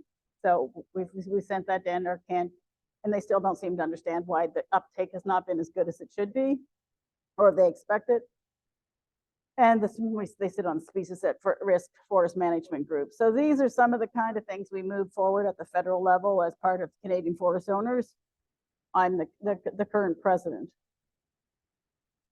So that we did two training events in the last year, not as many as we would have liked, but this is what we got done. We had one on non-timber forest products, and then we did a train the trainer for marketing board staff and foresters on non-timber forest products. We'd hoped to do a lot more training under the NTFP project, and we didn't get funded by ETF, so it kind of fell dead in the water. We're still trying to find money to do that through other sources. Maybe it'll be Nature Smart, maybe it'll be climate change, but still trying to move that forward. But we really we didn't have the resources to move that forward on our own. So that's it for my report on this. Anybody have questions? Yes. 2 billion trees. So we've done. This is our 3rd year of funding under 2 billion trees. So there are criteria involved in 2 billion trees. It's 50-cent dollars, so you have to find matching funds. So you have we're getting ready to do our next application. We have only so far done 1 year at a time. I'm really hoping this time we can do an application from now till 2030, so we won't have to go through the funding loop every time, because it's very kind of nerve wracking when you've got 500,000 trees sitting around waiting to be planted, but you don't know if you got money for them. So yeah, so we would be doing, putting that application in sometime between now and probably November, hopefully in October, but can't guarantee that. It's an open portal, so. And we have some woodlot owners that have expressed interest, and we need to get back to those. And if anybody else is interested, you can let us know. I don't know if you had specific questions I can answer. That's kind of the general broad strokes one.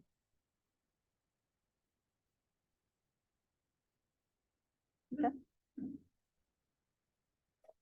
Oh, do you mind doing the financial? I assumed you wanted me to do this.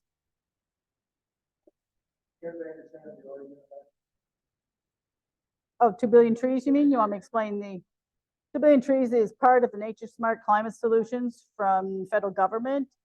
The 2 billion tree program is run through NRCan. I don't know if there's any. I deal with it all the time, and I forget that people don't know.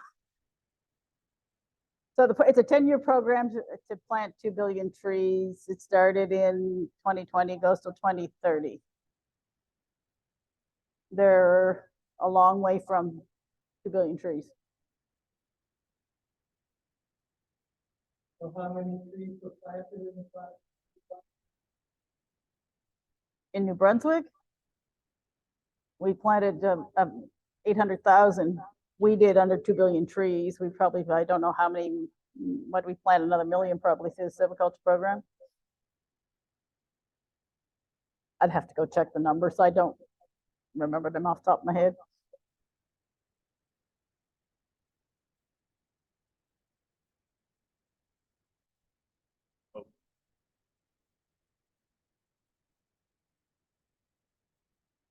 I think one of the things that Suzanne's report, I think one of the things that Suzanne's report does is it kind of shows that, and these are not all new things that the Federation have been working on. There seem to be, at least in one particular statement, that there seemed to be a group that seems to think that all the Federation does is lobby government. And so I think that it's important for us and for Susanna and Tricia and everybody to kind of put together, this is what the organization does. It stands for a heck of a lot more than lobbying government, although that is an important part of what we need to do. So, having said all that, I'm going to turn this back over to Susanna to go through our financial statements.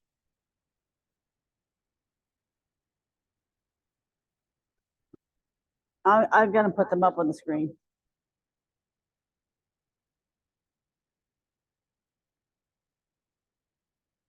Share.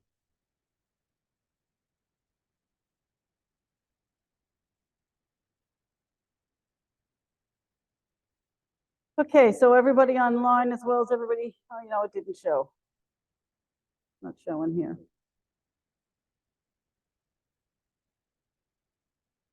Okay, now everybody here can see. So this is a balance sheet for the Federation for 22, as of March 31st, 2023.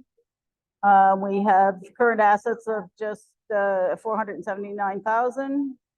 We have current liabilities in the amount of 164,000. Retained earnings of 95,961 for last year. So total equity of $315,000. Any questions on the balance sheet?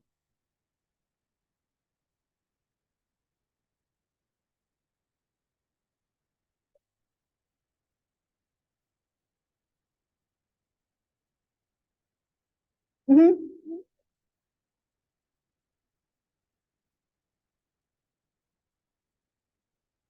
Oh, sorry.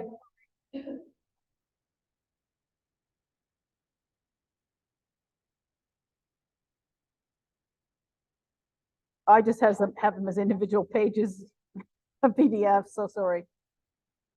Page 2, if anybody's looking on the document of the financial statements.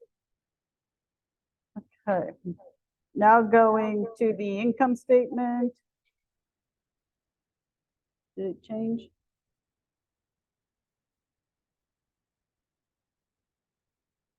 Okay, so this is the income statement. Membership dues, $6,500. Fee for services of $48,000. Employment programs of just short of $10,000. Member registrations and promotions, $718. Civiculture administration of $50,000. $5.7 million worth of project money in, and miscellaneous, that should be expenses, not miscellaneous revenues of $352. So total revenues of $5.8 million. Of that, in expenses, the projects cost us $5.6 million, most of which is civiculture, so in and out. We had payroll expenses of $107. Advertising and promotions of $6,000, subscriptions and membership of $2,200. We paid $5,500 to a marketing consultant. We had office expenses, including telephone, etc., of $10,000. Board insurance and office insurance, $2,800. Interest and bank charges, a minus $120, and that's because last year we had real trouble getting the Bank of Montreal to close one of our accounts, so we kept incurring service fees until they finally got it closed, and then I went after them to get that money back, and so we still have a negative. This year we have a negative amount for interest and bank charges as a result of the money we got back from the previous year. $35 in miscellaneous expenses, translation $873, and travel and meetings of $10,800. So total operating costs of $146,000, leaving us with a net income of $95,961.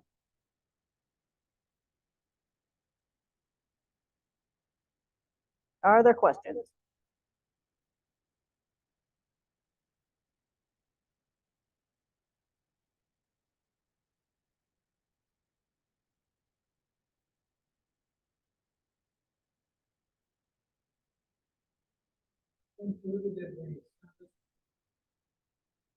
Services revenue is services to marketing boards for administrative services that we provide them.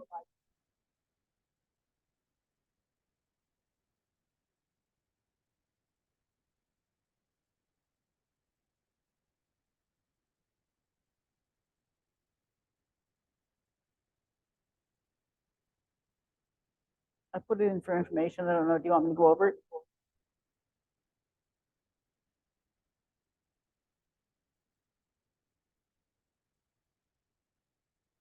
I don't think so. The statements do. I don't think the budget needs to be.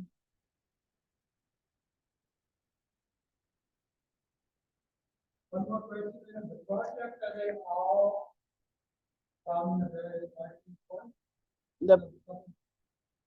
Well, there's the civiculture budget, there's 2 billion trees, and there's the NTFP projects that I referenced in one of my slides.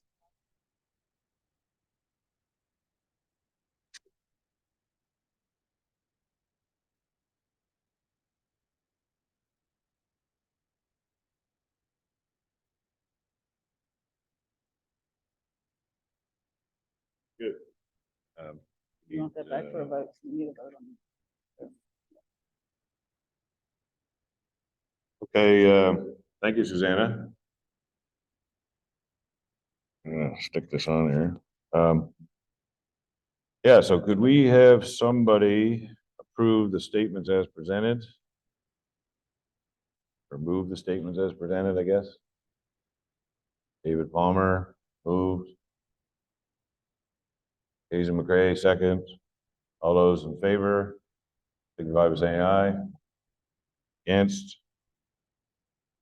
Carried. Thank you. Okay, so now we open it up to new business. We didn't have any specific new business.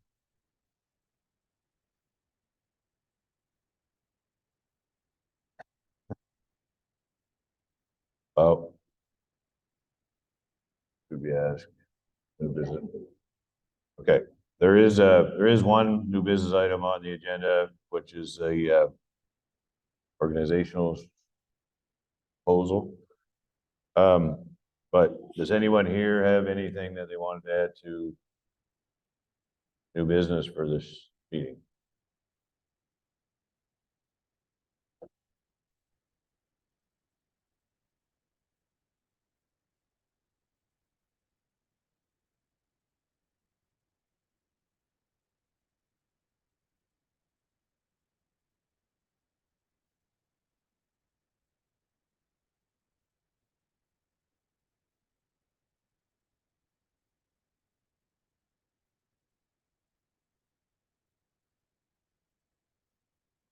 Yeah, I mean, the budget was, I guess, put in the package. What was that? The budget was put in the package and, for information purposes. But it certainly is open to, discussion amongst the membership if there's any specific questions in the proposed budget.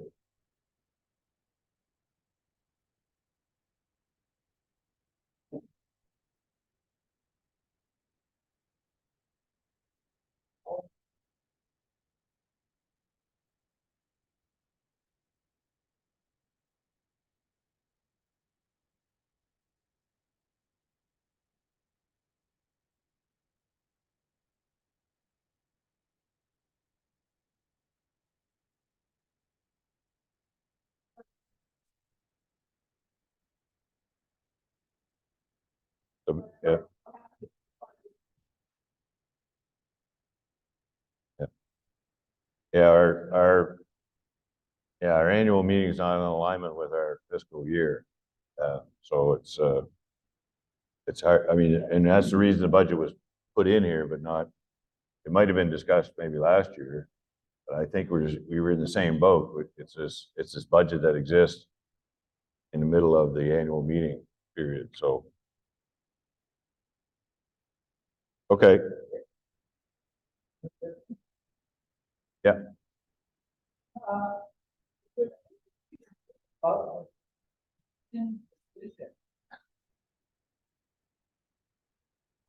We expose this commission for what they're supposed to be doing, what they are doing.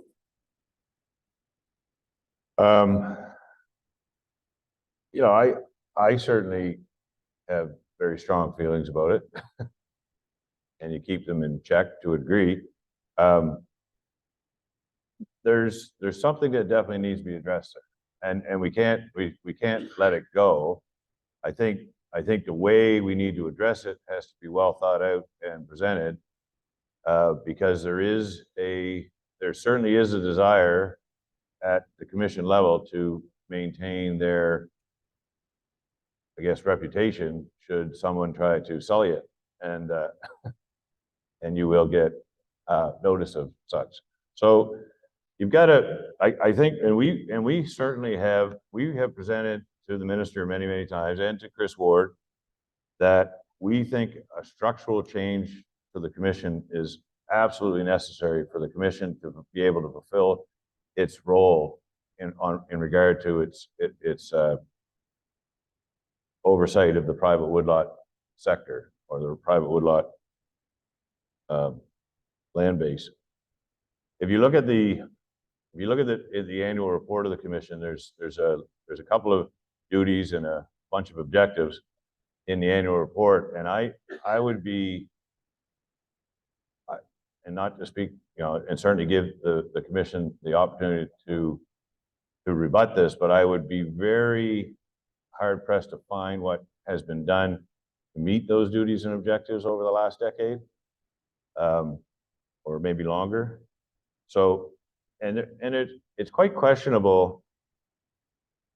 Like right now, you have a member on the commission who is the director of the JDI Woodlot Services Division.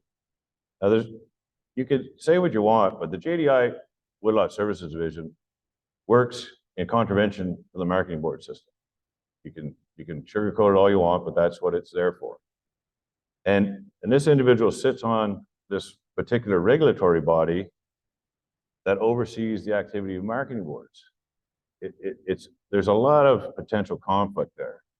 And you could say, okay, maybe they should be there, but should they be there in the representation percentage that they are today? To have 33% of the representation of the commission be forest industry doesn't line up with other commissions in the province. And so we've been pushing the minister to say, look, fight over the commission's decision all day long. We can fight with this current commission, but I think if we're looking into the future, it needs fundamental structural change. There has to be more producers on the Forest Products Commission. The commission needs to get more, like I was talking about me sitting up in the middle of the night doing math, trying to figure out where we headed. And sometimes when I do enough math, I think, geez, we're heading towards a cliff. The commission should already know this. And the commission should be advising the minister that this is not going in the right direction. But I don't see that. And maybe it's done behind closed doors, I don't know. But there's no question that in my mind as a New Brunswicker, as a taxpayer, and as a woodlot owner, the commission is not meeting its duties and objectives as stated in their own annual plan. And so all we can do is keep lobbying the government to possibly change the structure of that body, because we actually do see that body as extremely beneficial to the solutions that we need if it functions. But that's, like I said, that's a personal feeling. But we have addressed it many times with the minister to say, look, we can argue over what's right and what's wrong, but our position is that body needs an overhaul. It needs a different set of directors, not the people, but it needs a different structure. It's currently with 66 or 67% of the membership representing government and industry, and 33% representing the producers or the woodlot owners. It's just not a good fundamental structure, and it has proven itself time and time again that it's not necessarily working in the best interest of who it's supposed to be working for. So that's all we can say that we've done in the past. As far as anybody wanting to try to tackle that problem head on, I'm sure they'll get lots of moral support, but it's kind of one of those things. There's only so many files you can really work on at a time, and you sit there and go, well, is that the one that we need to put our energy into? And I guess we made a decision. We've got limited resources, limited time, and we've got an organization that we want to save and we want to build. And that's there, and it's in the back of my mind all the time, but it's not something that we've been focused on. But if somebody says, hey, look, here's the structure that we think would actually benefit the whole thing, we're more than willing to present it whenever we get the opportunity. So I don't know, Chris, when you were saying as far as new business, did you have a proposal on? Well, I'm wondering if it's something that the vote on that.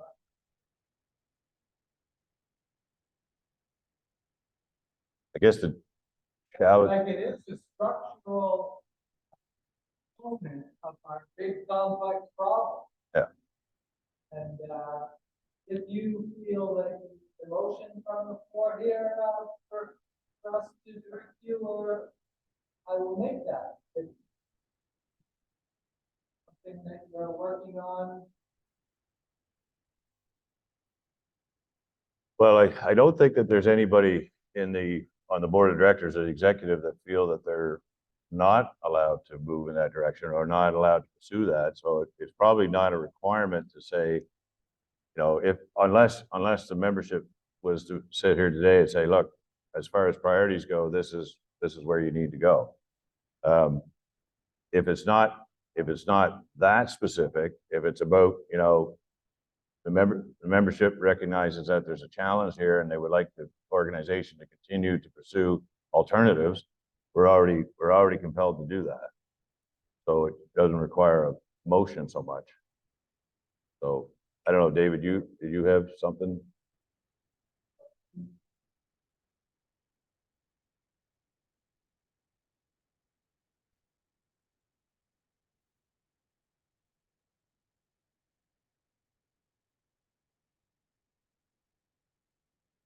I just hold it? Well, you need both mics as pro.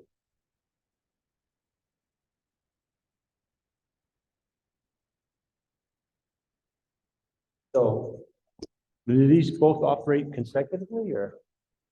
Yeah, you need one for the online, one for the here in Okay, person. gotcha. So I see that Paul Orser is not with us anymore, like in the meeting. So Paul is a member of the Forest Products Commission and Mario as well is. So we have, or at least we had earlier today, 2 of the 6 members of the commission here. I remember that when in previous years, there was a much better relationship between the commission and the marketing boards. And we were briefed on a regular basis, if not annually, perhaps more than once a year. And I had the feeling that there was a pretty good communication going back and forth between the 2 organizations.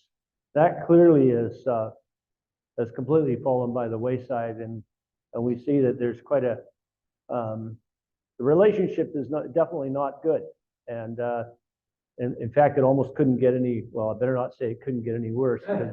Pretty good chance that Friday and Lee are both coming, but I think that it's pretty frustrating, that's for sure.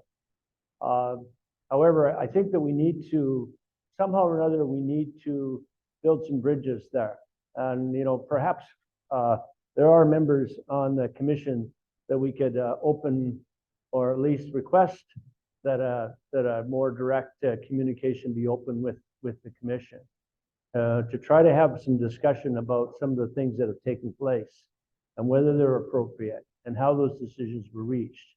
There's, all the business that the commission conducts is mostly like, I don't know if there's meeting minutes or not, or whether they're public as opportunity to view the minutes. But it just seems, I think from the woodlot owner perspective, that there's a lot going on behind closed doors that isn't in our best interest. Whether that's actually true or not, I'm not exactly sure.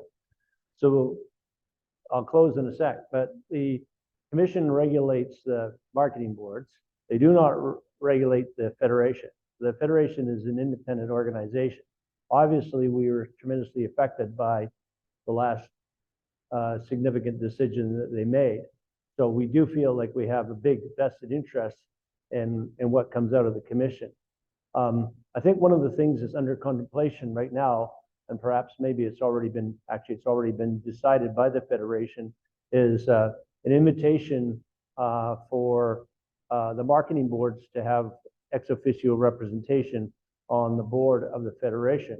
I think that's a tremendously positive step to improve the communication between the 2 significant organizations in the province that represent private woodlot owners. So I'm looking forward to that. And perhaps one of the conversations that we could have is the very one that Chris has suggested. So I would just maybe suggest that we hold off on specific action and look forward to having some constructive decision to discuss the boards and the federation. Oh, thank you, David. Yes.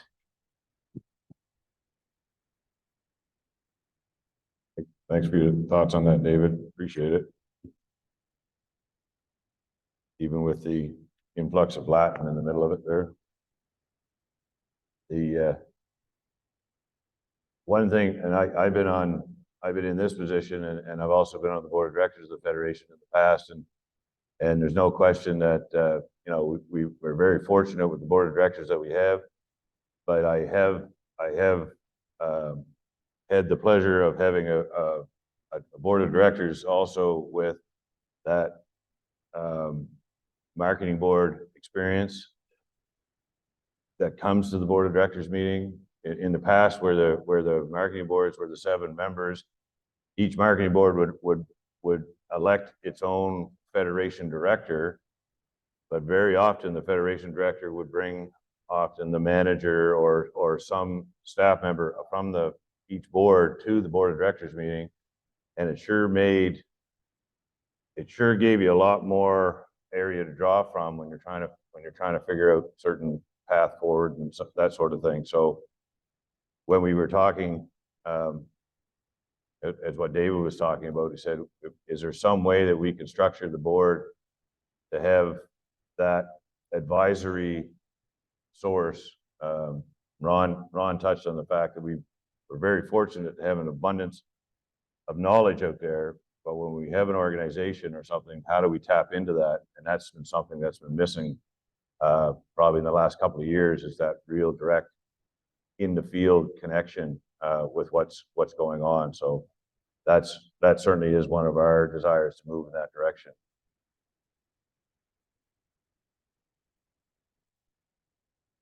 So,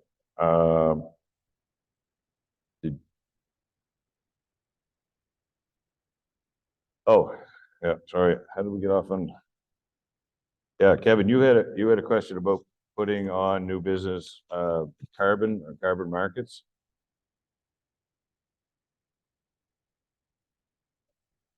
Yeah, it's good for, Oh, okay. I'll be brief anyways, but the whole idea and the way this theme is going of where positioning for future and things like that, I think probably everyone in this room is aware of there's all kinds of different carbon options that are available, but they're not really workable at this point for small scale individual woodlots. And one of the things that we're noticing, at least in our area, and I think it is what is happening in some cases, is some of the woodlots are being purchased by large companies or by companies outside of the area even that are able to manage for carbon, which is a good, they're doing a lot of good forestry practices, but it's actually taking the ownership out of the hands of the local residents that are in the area. Right. And maybe there's an option for the Federation to explore something that could be available for private landowners, the individuals throughout the province, that could be done through the Federation. And I know this has been discussed at different points, but maybe that's could be a good direction for the Federation to consider.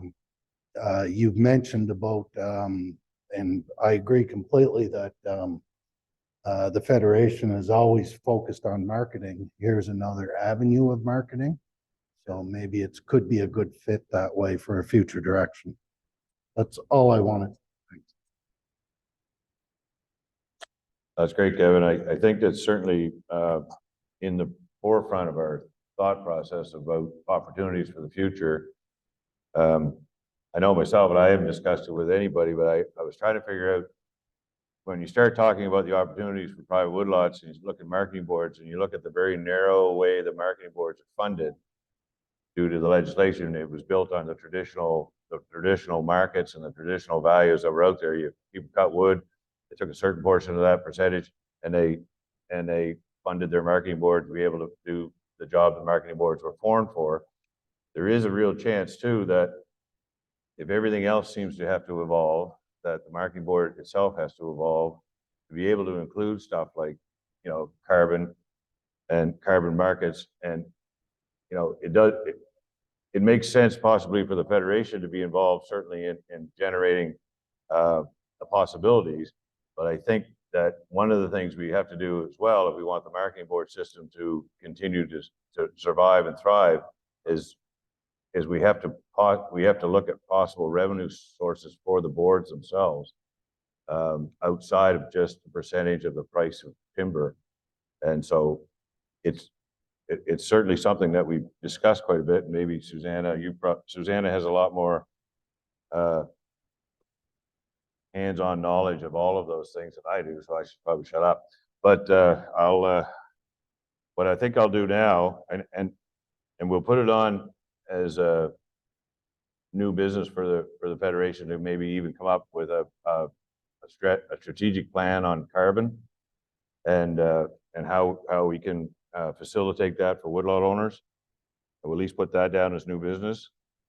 And I'll turn the mic over to Susanna to talk about the ongoing discussions that she's had with, Ted. I'm not. Okay, so this is just the highlights. You all were given a copy of the total document and Ted's back there. So if I miss something, Ted can help me out. So since the commission ruling, I've been trying to figure out where we go, what do we look like, what should it all be like? And so I was trying to put everybody in their slots, and then Ted volunteered I'm so thankful to Ted for volunteering to help me put it all together. And he's going, you need to just step back and talk about the system, not the problems in the system, not the nitty gritty. You just need the big strategic picture and then find out if people are on board with that. And then you figure out how you get and who fits where. So the proposal is very high level, intentionally, no names for anything that can be construed as being anybody. So nobody owns anything. It's just about if you could just invent a new private woodlot system in New Brunswick from scratch, is this what you'd like? So we always promise to consult our membership. That's part of the pitch, that if you're a member, you get to talk, you input on our direction and what we're putting out there. So this is your opportunity. So please weigh in on what's right, what's wrong, new suggestions. So the overall goal for a private woodlot system, as we heard this morning, is be effective, be efficient. So we want to do high level, state-of-the-art forestry and be visible and highly trustworthy. All points that were raised this morning as to what's needed. So we started with the needs, and we felt that individual woodlot owners needed management plans, they needed plan implementation, they needed monitoring, boundary lines, marketing, financial accounting, administration, knowledge, and community. So maybe I'll just stop there and see if there are other things that are missing or things that you guys don't agree with as what you need as an individual woodlot owner from a system or from some service provider.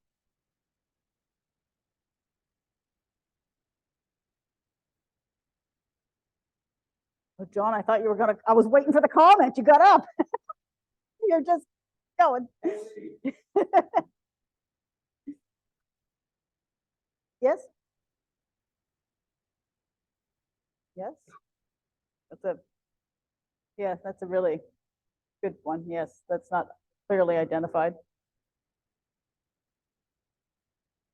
Succession planning. Yes, Ted? Tom, sorry.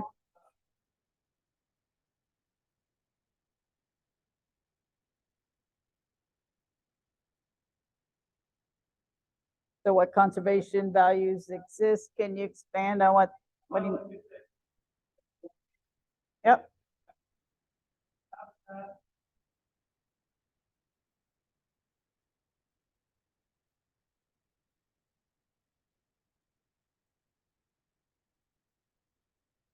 Mm-hmm.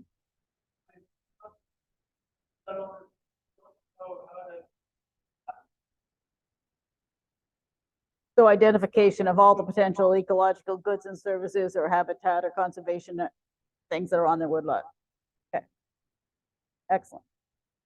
Yeah, you might even include it in front of management, multiple use, and might think management plans is timber. Well, I think some of that was identified in the longer document, but I just condensed everything to one slide. Yes, Hazen. Taxation and accounting. Okay.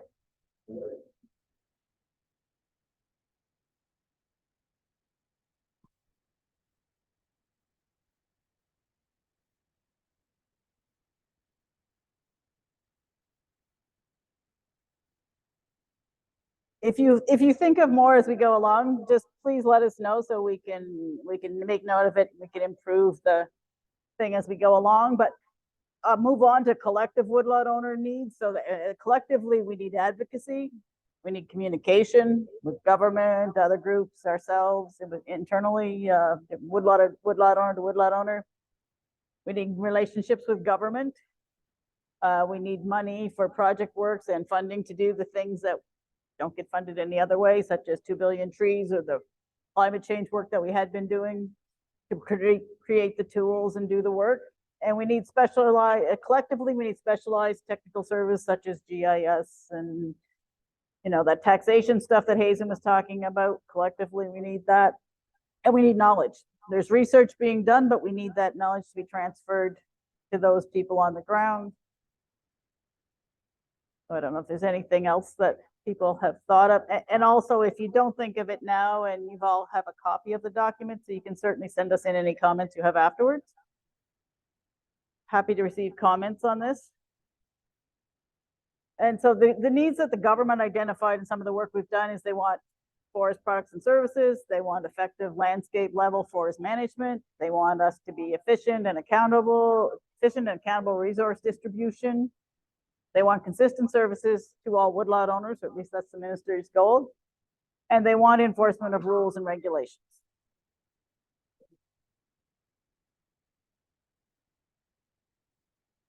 So the structure that we kind of laid out there is there would be a board of directors, which would consist of 7 woodlot owners. So they'd represent all woodlot owners. They provide strategic direction and approve policies and procedures. So typical board of director duties.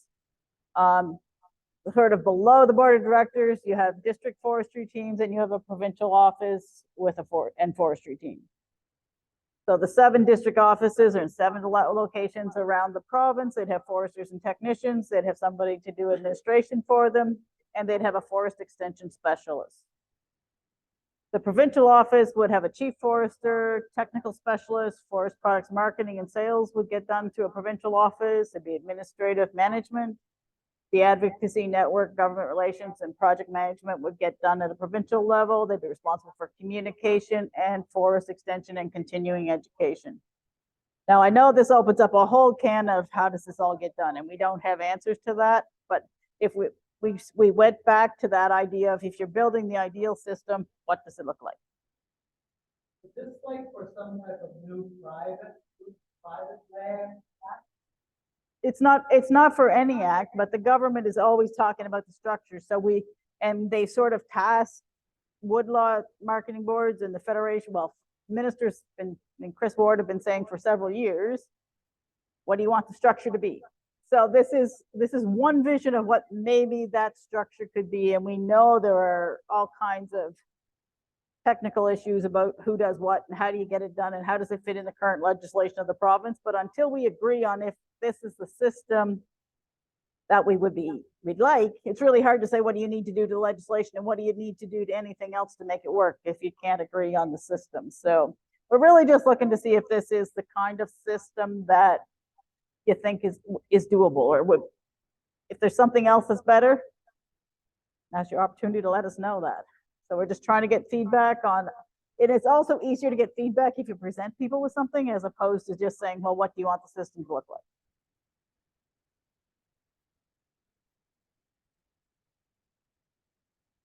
So we promised to consult, and that's what we're doing. So that's the really high level. You have a much longer document, and I don't know if anybody has any comments or thoughts on that document. It has a lot more detail than what I put up here, but.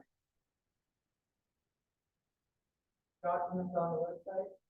The document was mailed to everybody that registered.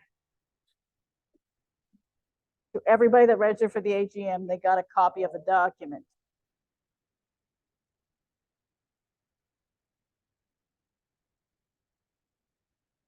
Go ahead, Fred. You probably do.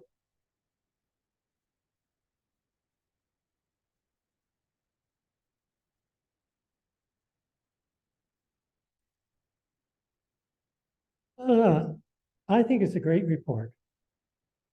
My history has been more in agriculture with marketing boards than the forestry side.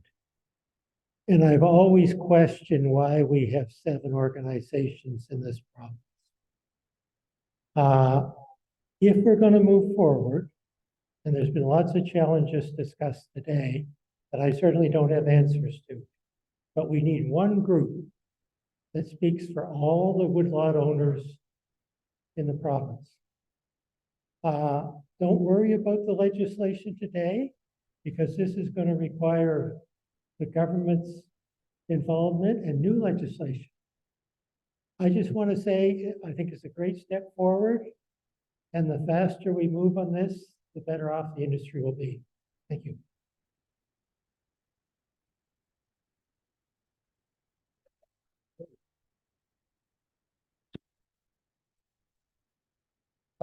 Okay, I think what's a couple of points here, maybe briefly, the concept is something that's been also tasked by the government. And they've actually, I think Dave made the comment of maybe the marketing boards being involved in the federation so that, but so all membership is aware. That has been a task that's been put forth on the marketing boards at this point. And the marketing boards are working on such a thing, and the idea is where it may go. We'll have to see where government would take it. I know Susanna's aware of that, but just so all membership is aware, that has been a task that's been put out there to for the marketing boards to try to come up with something such of that where there would be a provincial body. Where it will go, what will happen, I mean, none of us have the answers to that already, but I do think that is, and we have to be careful in our communication and duplication with this stuff. So it is something we all need to be mindful about. Thanks.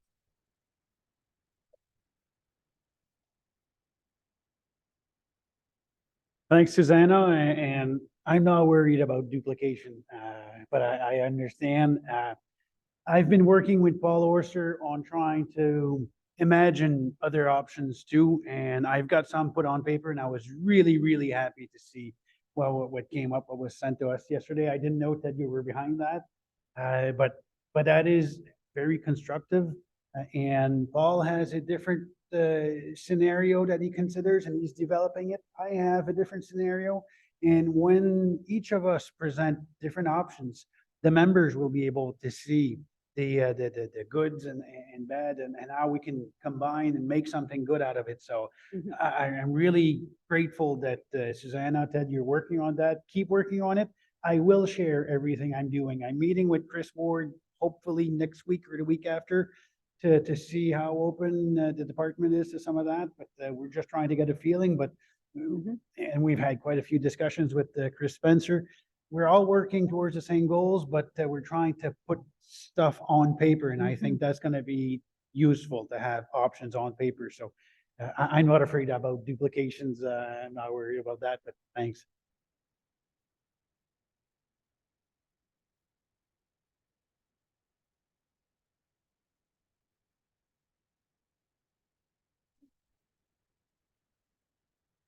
Yeah, I haven't had time to go through the whole document yet, but what I saw here and just sort of scanning it on my phone, a lot of things look positive.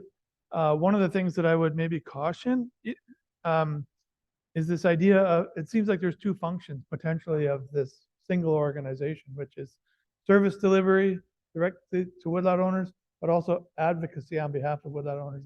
And it seems like that is kind of the awkward thing that led to the commission decision to sever those functions in the first place. So I think we maybe need to figure out a way, if it's all going to remain under one roof, to have sort of clear lines of demarcation and, you know, in a sense, get pre-approval from government, because it seemed to be they didn't like giving money to an organization to do things on the ground, and at the same time have people haranguing them in their office that they're not doing things well, right?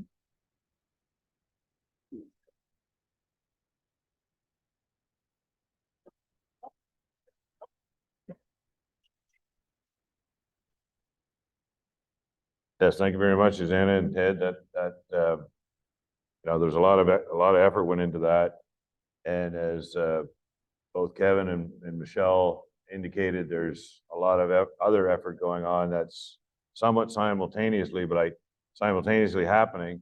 And I think it's important that, and one of the reasons we talk about this sort of single voice thing is that government gets confused when people talk in multiple voices. I know it's not, they get confused, but I don't know if it's paralyzed or they just choose to not do anything because three people are saying different things. If you have three people saying the same thing, then that tends to move the agenda forward. So I think it's great that the boards are working on a future proposal. Michelle and his team are working on a future proposal. We're working on a future proposal, but obviously there has to be a mechanism to bring everybody to a discussion table. Ideally, before too much is presented to government, because my experience with government is when you introduce any amount of complexity, government uses that opportunity to do nothing. And so if you have this very clear path and there seems to be a widespread support, there's a chance that it may move forward. So, but it is great to hear that all of this is happening a lot of times in the background. And this is one of those things that's always a challenge to get out to your membership, what really is going. So the next item on the agenda is the election of directors. I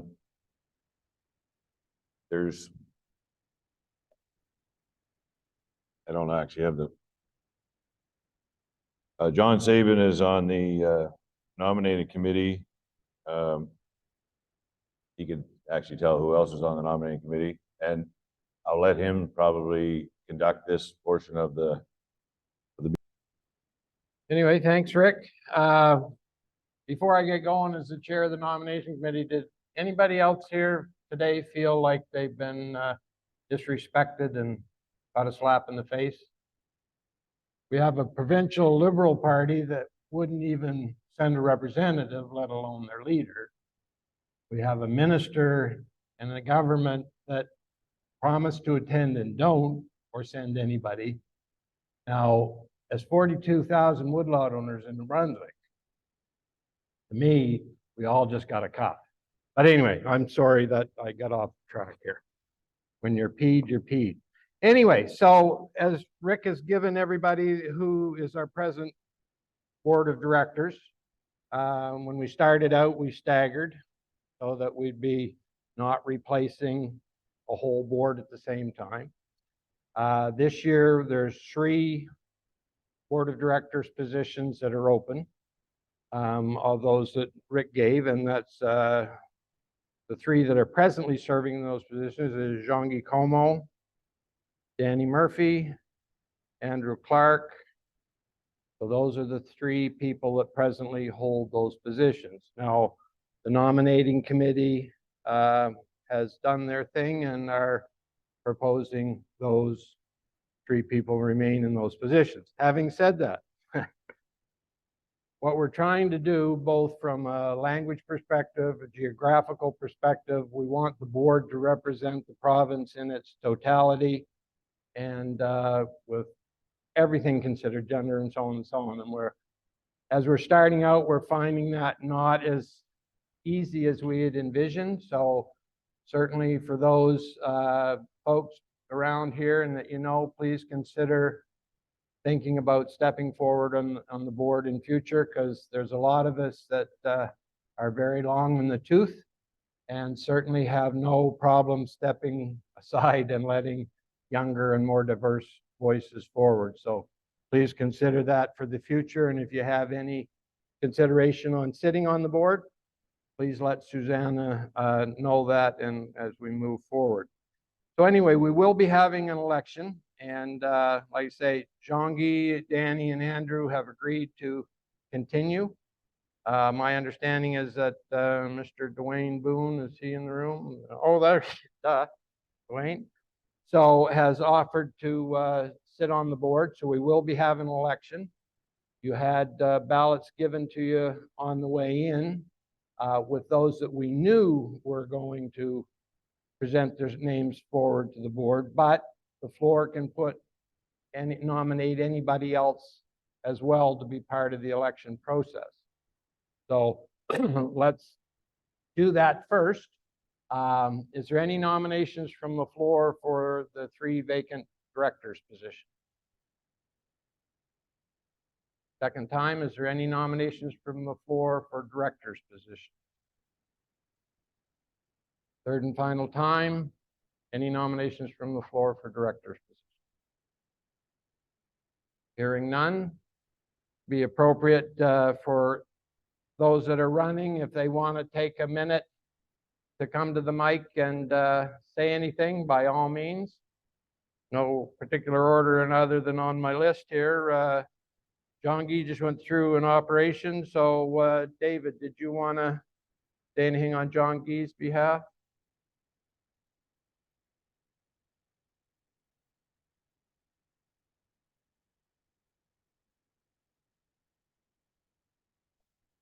Yeah, I just want to say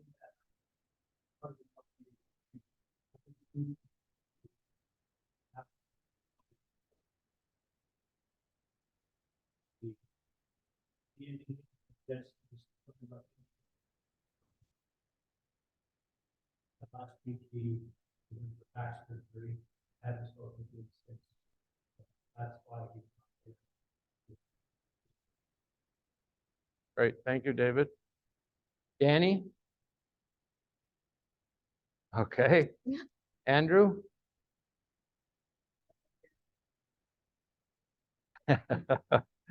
Dwayne?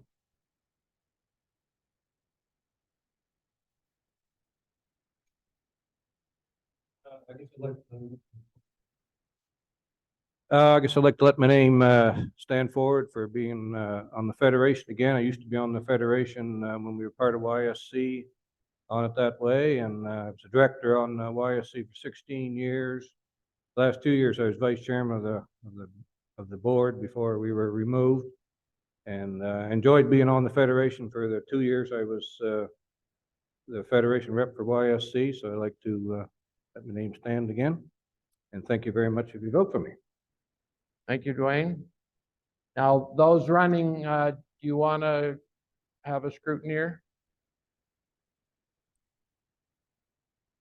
Or, so if those running that are present, do you want to get a scrutineer and maybe they can share a hat, or they can agree on one scrutineer to hold the hat or whatever to go pick up the ballots?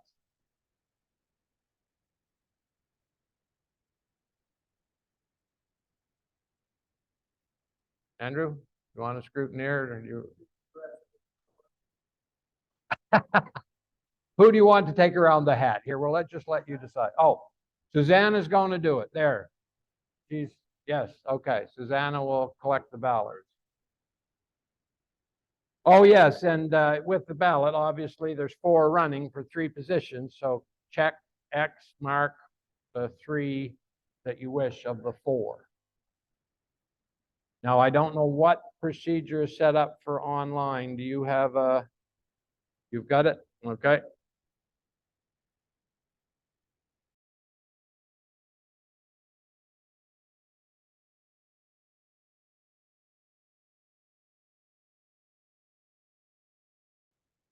Okay, so the election of directors, the 3 directors that were received the most votes were Andrew Clark, Annie Murphy, and John Gee Como. Again, I'd like to thank all 4, Dwayne Boone, Danny, John Gee, and Andrew, for putting their name forward. It's a very healthy, a sign of a very healthy organization to have elections during any positions like this. So, and it's not often that it happens, so I appreciate everybody putting their name forward. So that brings our meeting to conclusion.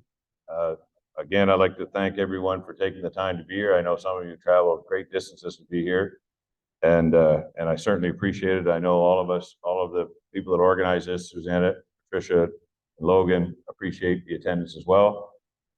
And the final request is that survey that you received is dropped off on the way out, and also your name tags. Is that it? Okay, and thank you very much.